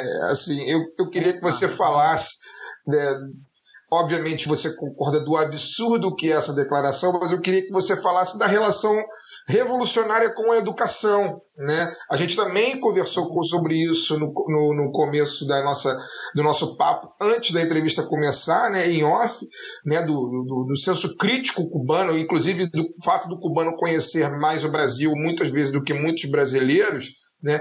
Eu queria que você, se utilizando da declaração supostamente do super-ministro do atual governo que nós temos, né, e comparasse com o contexto revolucionário da educação cubana. Tá. Não interessa, eu acho que sabemos nós, não interessa esse governo, não interessa essa conjunção de interesses de uma fração do capital financeiro internacional com frações da extrema-direita. Não interessa o conhecimento, não interessa a ciência, não interessa a educação, não interessa a cultura. Isso está claro, isso não é um discurso que eu estou fazendo aqui, são fatos, né, que a gente vem acompanhando ao longo do... Então não me surpreende qualquer tipo de declaração nesse sentido de que o FIES não importa, de que não tem que se apoiar a educação, que isso não é importante, né? Então eu acho assim... Se nós queremos ter um país decente, digno, desenvolvido, se essa é a proposta de quem quer que seja de nós e de quem vem por aí, tomara no próximo ano, nós temos que ter um povo que possa ter acesso à educação. E com a quantidade de pessoas que tem no Brasil, sem poder pagar um colégio privado, sem poder ter uma educação, pagando essa educação, é preciso ter uma educação pública. A educação pública é dever do Estado, ok? É dever do Estado, de um Estado que se propõe a ser um Estado parceiro da sociedade, ok? Atento aos problemas da sociedade. É dever do Estado atender os problemas da maioria da população, tá? Isso, até o Biden está dando exemplo disso agora. Biden, de alguma maneira, até brinquei hoje com alguém falando sobre isso. Biden está, né, ele resolveu alfinetar o neoliberalismo, totalmente. Claro, estamos em tempo de pandemia, tudo está mudando, a gente não sabe que mundo que vem por aí. Até o liberalismo vai balançar, porque se os estados não se fortalecem e não incrementam o seu capital humano, que esse sim é importante, né, através do conhecimento da educação e da saúde, da ciência e do conhecimento, nós não vamos para lugar nenhum, né? Vamos acabar. O mundo vai terminar, vai acabar, vai ser. Aí sim nós vamos todos entrar num processo gradativo de destruição.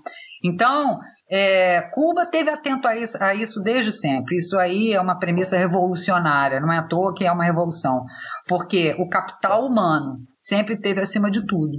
Então, você acha que Cuba poderia estar até agora, com todos os problemas que essa revolução teve até o presente momento, de pé, se não fosse esse povo educado, instruído, sensível, atento aos seus próprios problemas e atento ao mundo, atento ao que está acontecendo, atento ao outro.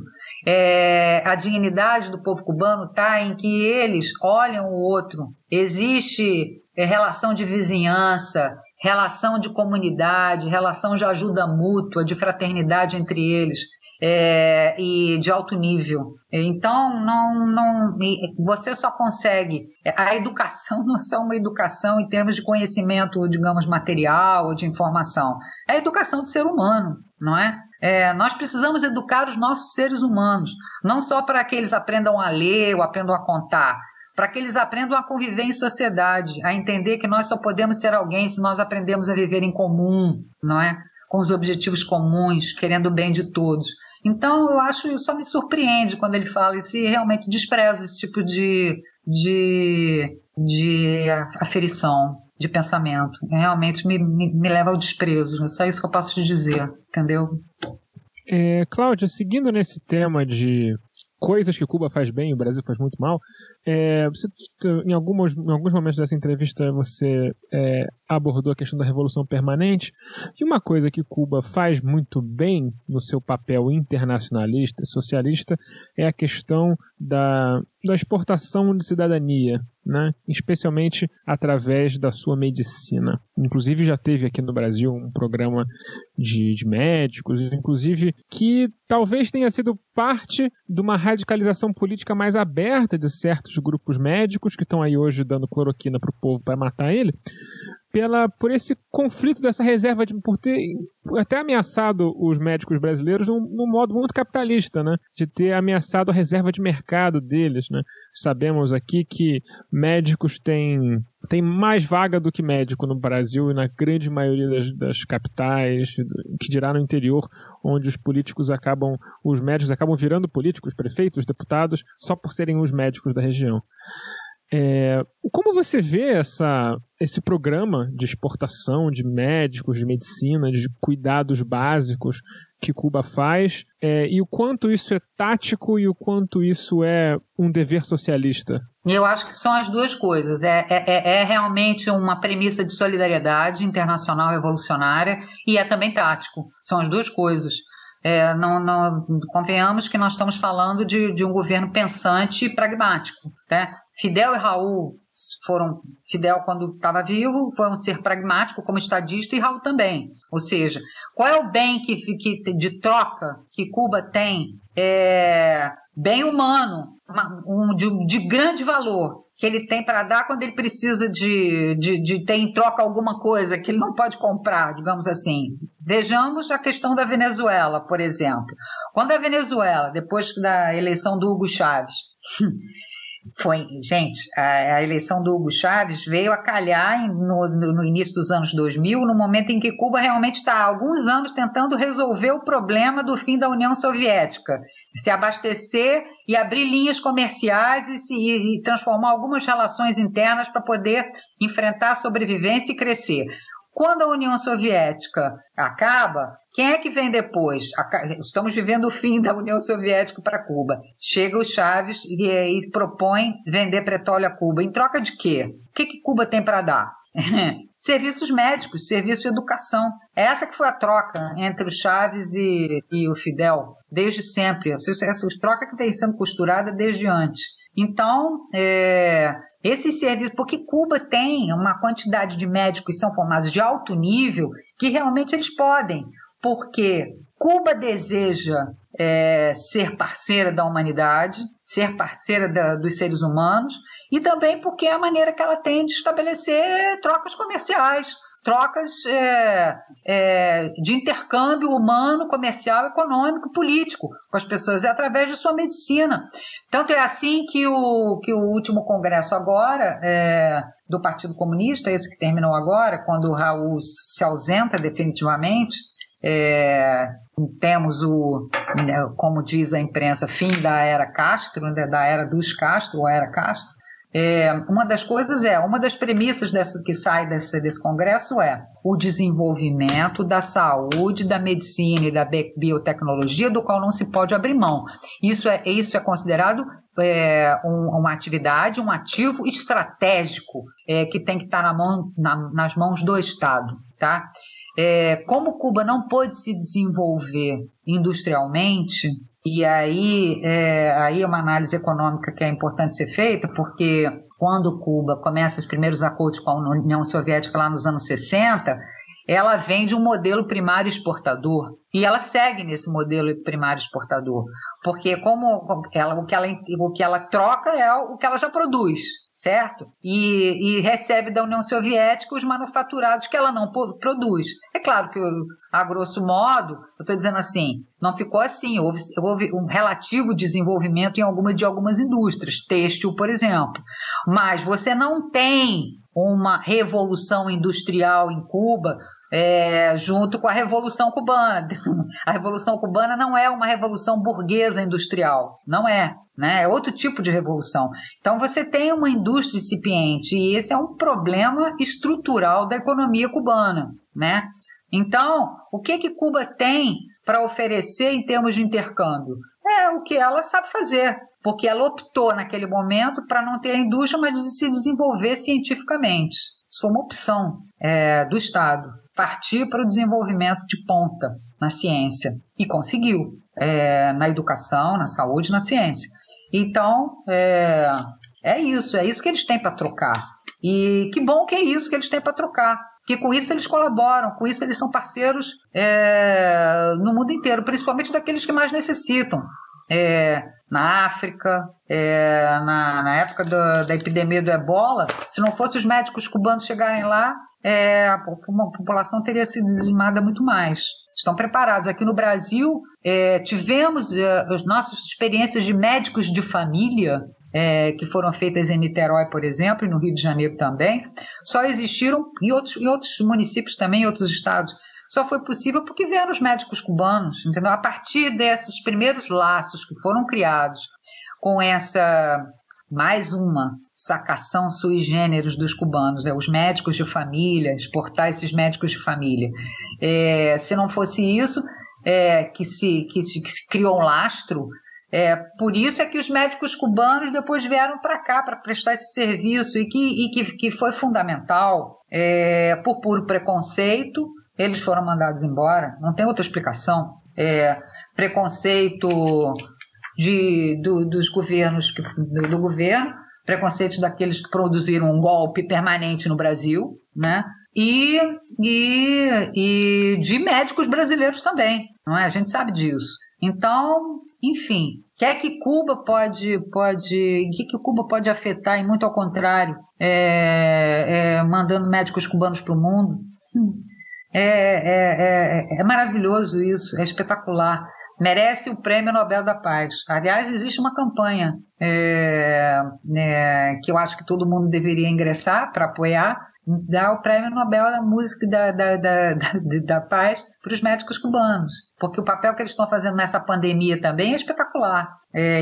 Para vários lugares eles já foram para apoiar as nações que têm dificuldade de atender. Então, enfim, é isso aí. Então, só por isso a gente já deve acolher Cuba como nossa irmã e não ficar mimetizando o imperialismo e se confrontando, entrando em conflito com uma nação que só quer viver a sua vida, sobreviver e ser irmã dos latino-americanos, só isso, mais nada, entendeu? Cláudia, bom, minha pergunta, falando especificamente sobre hoje, imagino que você... só um parênteses, né? Você falou aí da campanha para o Nobel da Paz, né? Para as Brigadas Médicas Cubanas. Nós aqui no lado B fizemos um evento no ano passado de lançamento da campanha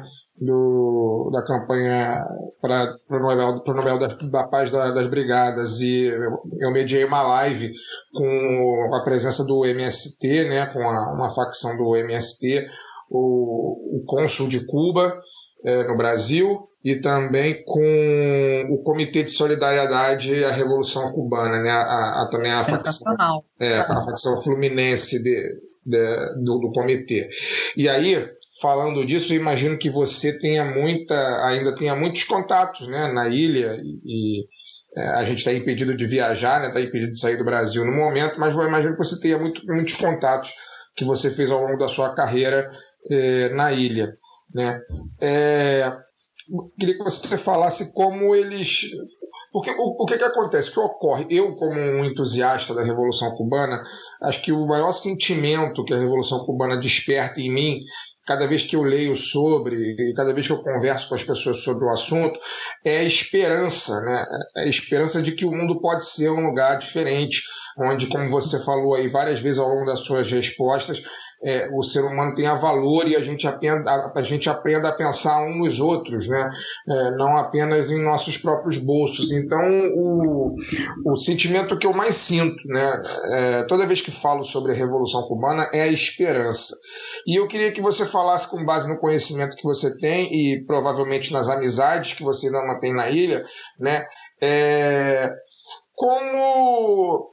como eles veem isso, né? Se eles provavelmente sabem que desperta, que esse sentimento é despertado do mundo afora quando estudam a revolução deles e quando conversa com o cubano, porque assim, eles operam aparentemente numa lógica muito diferente da nossa lógica mental mesmo, eu dizia, né? Algumas coisas não entram na cabeça dos cubanos, como, por exemplo, os amigos, as pessoas cubanas com quem eu conversei, não entendiam, por exemplo, como que eu poderia pagar para ter acesso à saúde pública ou pagar para estudar. É uma coisa que opera totalmente fora da lógica deles, né?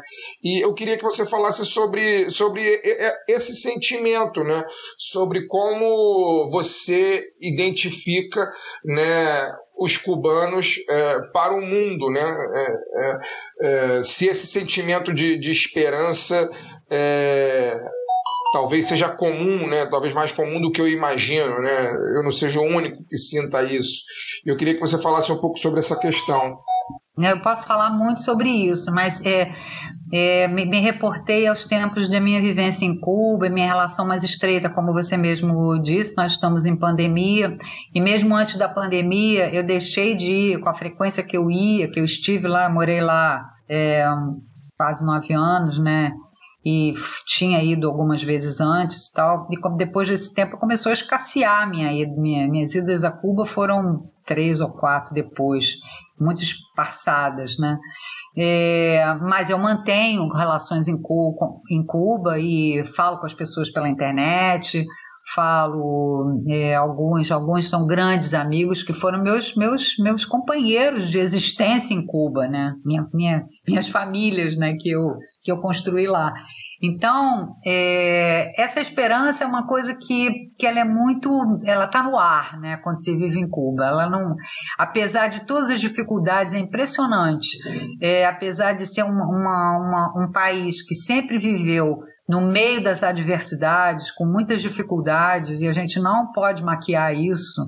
Não se pode também ter uma visão idealista, dizer que Cuba não tem problemas. Eu acho que isso é um mal que se faz, né? Construir uma espécie de uma cortina de fumaça sobre os problemas que tem Cuba, não. Cuba tem muitos problemas de sobrevivência, mas existe essa disposição, esse ímpeto de ação, esse ímpeto coletivo em cada uma das pessoas, cada um dos cubanos. Mesmo aqueles que têm, às vezes, uma tendência a ser mais críticos e que estão visando mais bem-estar econômico e que eventualmente pensam que seria melhor não estar no país. Eu acho que, de qualquer maneira, mesmo esses não, em um determinados momentos, se você perguntasse a eles assim, o que você prefere? Ter a sua independência, sua soberania como nação aqui, com todas as dificuldades que você tem que enfrentar, ou você ser uma nação subserviente ao imperialismo? Ele vai te dizer, não prefiro, não quero ser, eu quero manter a minha dignidade e a minha soberania. Ele vai te responder assim. Então, manter a dignidade e a soberania, e com isso a esperança, tem um preço. Só de algumas formas você consegue isso.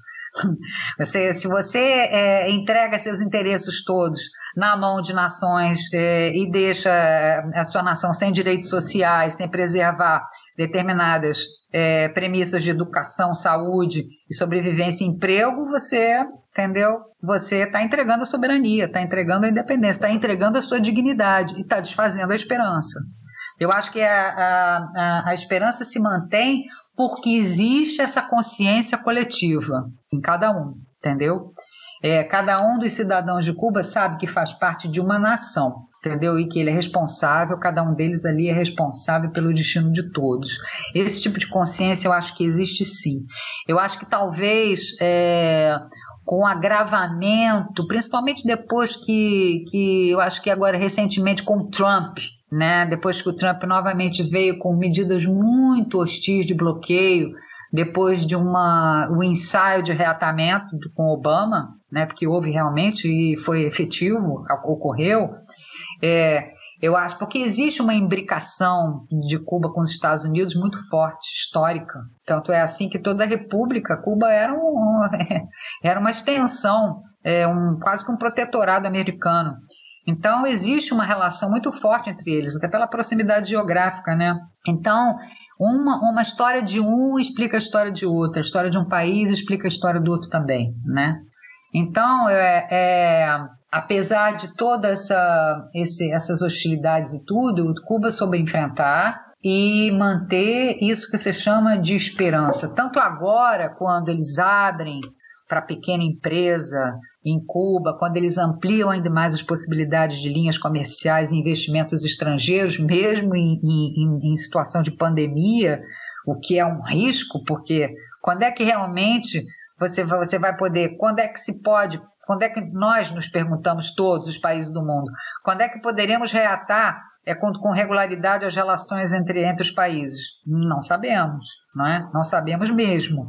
Então, até nisso, essa capacidade de transformação e manter essa revolução permanente é que alimenta a esperança, entendeu? A esperança de que você está construindo um ser humano melhor, porque enquanto você não construir esse ser humano, não perder esse ímpeto, essa esperança de construir o ser humano melhor, acabou tudo, entendeu?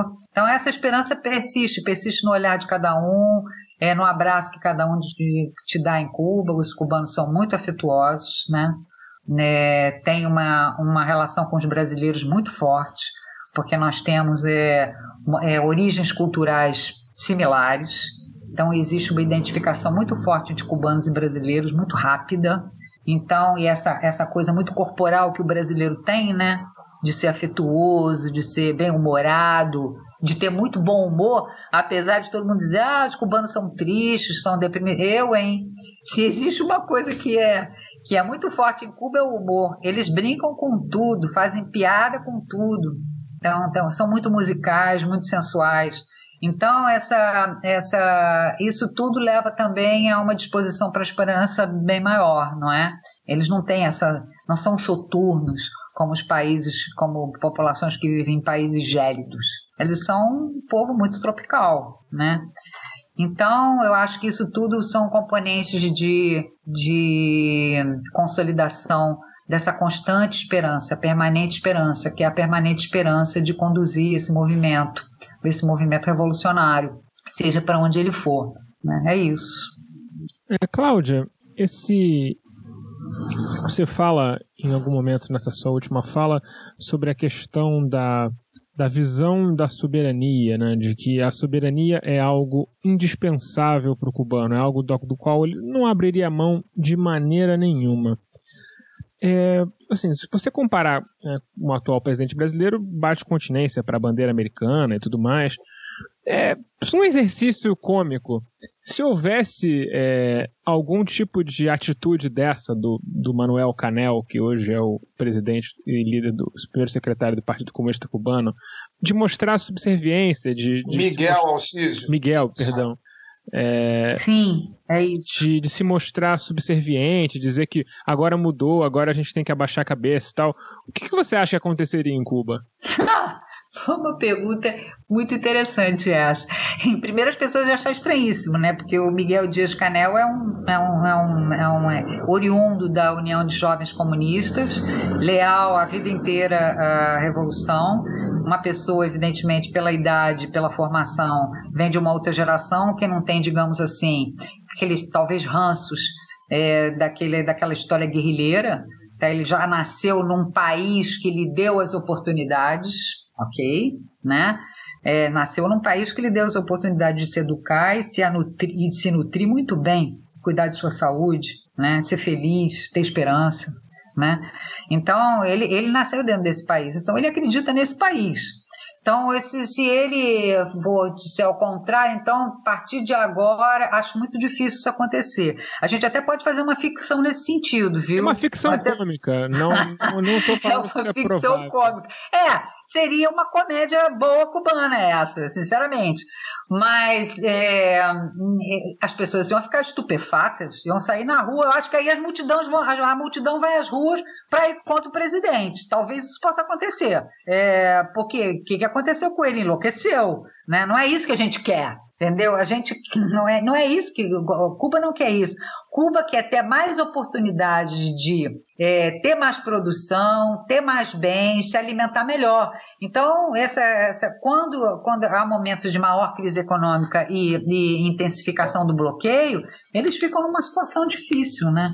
Então, eu acho que o que pega em Cuba é muito mais a questão econômica do que a questão política, na verdade. É isso que Eles estão um pouco se importando. Não se fala essa questão do partido único, por exemplo. Eles não se importam muito. A maioria do povo cubano não está nem aí se tem partido único, porque eles sabem que o tal pluripartidarismo é algo que está na cobertura de uma democracia liberal burguesa, entendeu? E se você, né? É claro que você pode ter, quando você tem mais partidos, você pode ter a alternância de poder, mas eles não estão em busca de alternância de poder lá, não. Eu acho que não.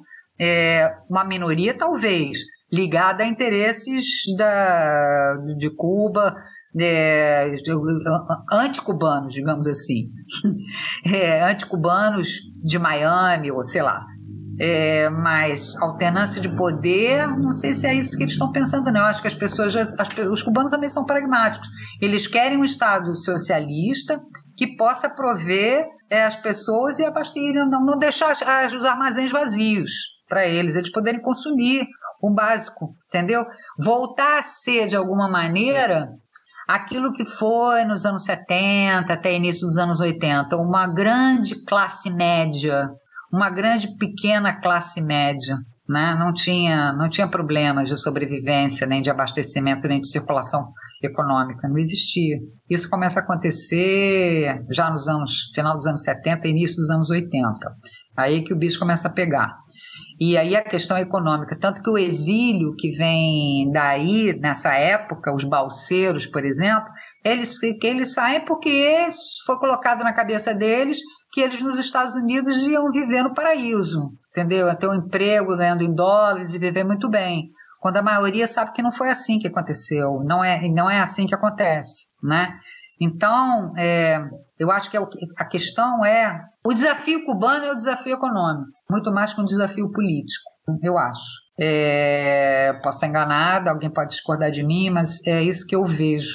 E esse desafio econômico está sendo encampado pelo próprio Estado, ao lado dos reclamos da sociedade. Você sabe quantas pessoas participaram da última Constituição, dando ideias, da última Constituição cubana?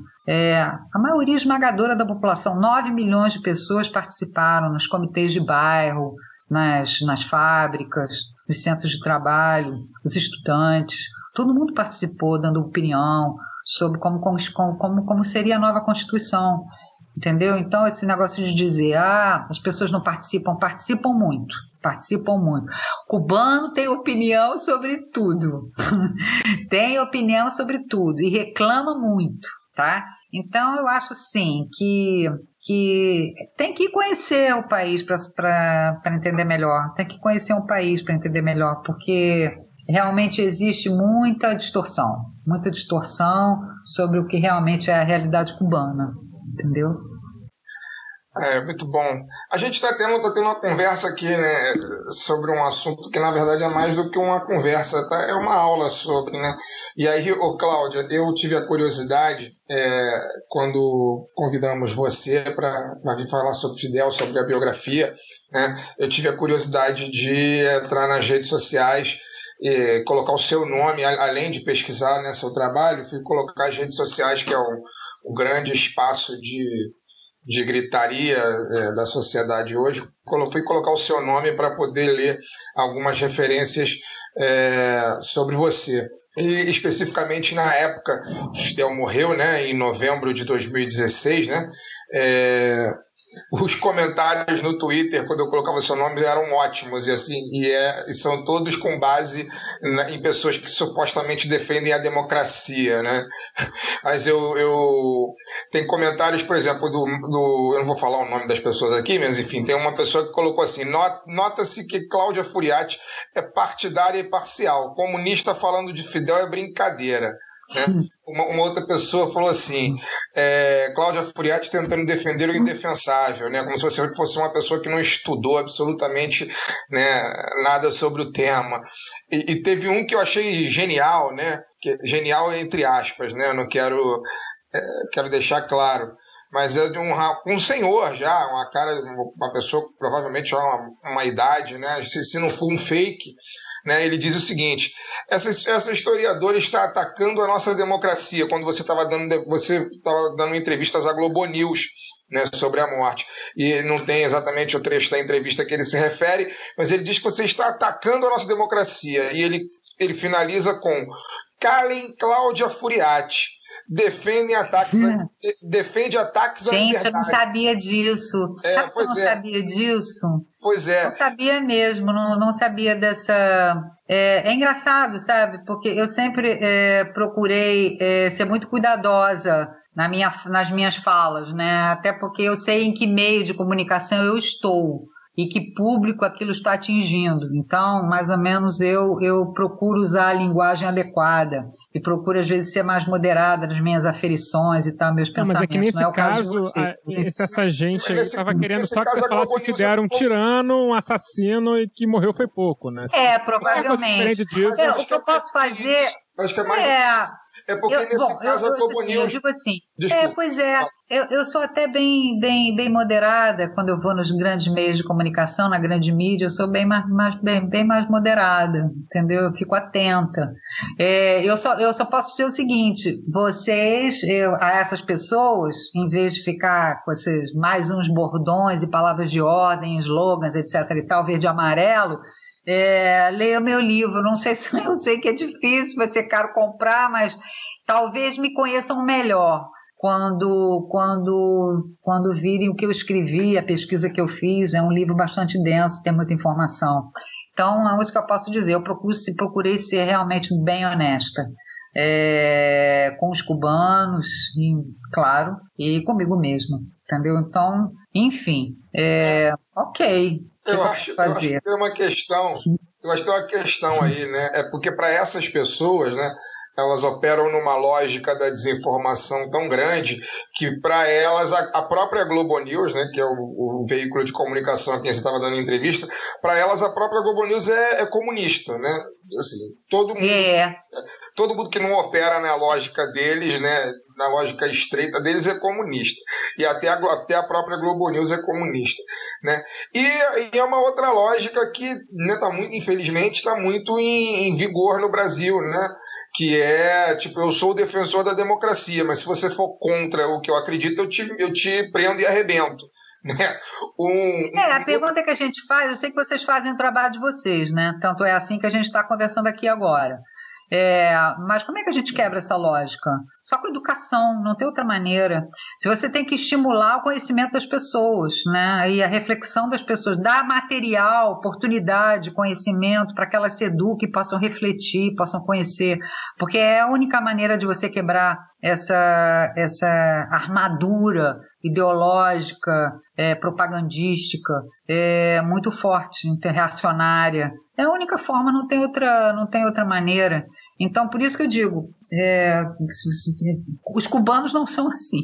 Os cubanos são bem mais abertos no sentido de tentar compreender o que está passando no mundo e com eles mesmos. Nós somos, infelizmente, uma boa parte da nossa população está bem cega, bem fechada. E aí fica difícil quando você diz assim, vamos dialogar com as pessoas. As pessoas é que não permitem um diálogo, né? Então é bem difícil, é bem complicado. Como é que a gente fura essa lógica ideológica, essa lógica desse aparato ideológico? É muito difícil. Então é um desafio constante, é um desafio de todo dia. Vocês cumprem o papel de vocês. Eu tento cumprir o meu modestamente também, quando eu posso, entendeu? Mas por enquanto é só, entendeu? Por enquanto é só. De fato, interdição do debate acontece, inclusive, porque muitas vezes as pessoas sabem que se elas cutucarem muito o assunto, elas podem descobrir coisas que elas não querem, né? Mas, Cláudia, muito obrigado pela sua participação. Eu que agradeço. A gente sabe que você falou que o livro é caro, mas ele tem no site da Livraria Revan, né? Tá, é à venda. Exato. Pelo que eu tô vendo aqui, o livro que matou o Kennedy tem em sebo, ele não tá mais também em tiragem, né? Tem tiragem ele também? Olha, eu teria que me informar melhor como é que tá a situação. É que no site não tem o livro. Eu só achei, não achei no mas site, eu não só achei sei. em sebo. É capaz de ainda ter na editora alguns exemplares. Eu, por um acaso, tenho alguns comigo, mas é que já tem tanto tempo, né? E não foi feita a nova edição. Eu realmente não sei a situação do ZR, o rifle que matou Kennedy. Não sei te dizer, eu teria que me informar melhor com a editora. Tá? Forma, mas ele existe. Os dois foram publicados pela editora Revan. Tem mais alguma mensagem que você queira? Quem quiser se entender mais, algum lugar onde você publica artigos e tudo mais, com as pessoas que puderem te acompanhar? Eu às vezes escrevo sim. Eu, na verdade, agora eu me dediquei esse ano de pandemia a escrever poesias. Eu sempre gostei de escrever, né? Então eu vou publicar um livro de poesias chamado Cortina Vermelha. De vez em quando eu escrevo artigos também, quando me pedem e tal. Eu também sou produtora de cinema, então eu me dediquei durante esses últimos anos muito à produção e eu dirigi 2 filmes, então eu também tenho uma certa elasticidade assim no meu campo de atuação, entendeu? Então eu vou pro cinema, faço outras coisas, não fico só... Tem como ver esses filmes? As pessoas que quiserem ficar sabendo mais? Tem um documentário chamado Duas Pátrias, Dois Amores, que é sobre imigrantes portugueses que a gente fez.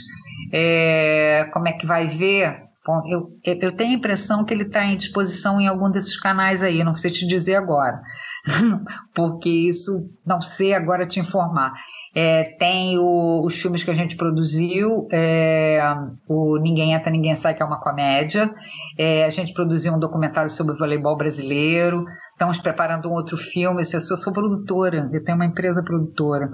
Então, agora está meio parado, né, gente? Que esse ano foi difícil. Então, as coisas a gente vai andando muito lentamente até conseguir concretizar, porque a situação está complicada. Mas a gente está com um projeto que a gente pretende filmar ano que vem. Eu não posso agora falar muito sobre ele. Na verdade, ele é inspirado naquele roubo que houve na Chácara do Céu, o Museu Chácara do Céu, onde levaram 4 quadros importantíssimos. Um Matisse, um Monet, um Picasso e um Dalí. 4 obras que simplesmente sumiram, desapareceram, e não se sabe até hoje quem roubou, etc. Então a gente fez está fazendo um projeto com os argentinos, com o roteirista argentino também, fazendo esse projeto, e a gente já tem um apoio inicial da Warner, e vamos para uma outra etapa agora quando o roteiro estiver pronto, mas a gente pretende filmar, se tudo correr bem, filmar no que vem. Eu gosto muito de fazer cinema, né? Porque minha vida foi muito voltada muito tempo para cinema, então não...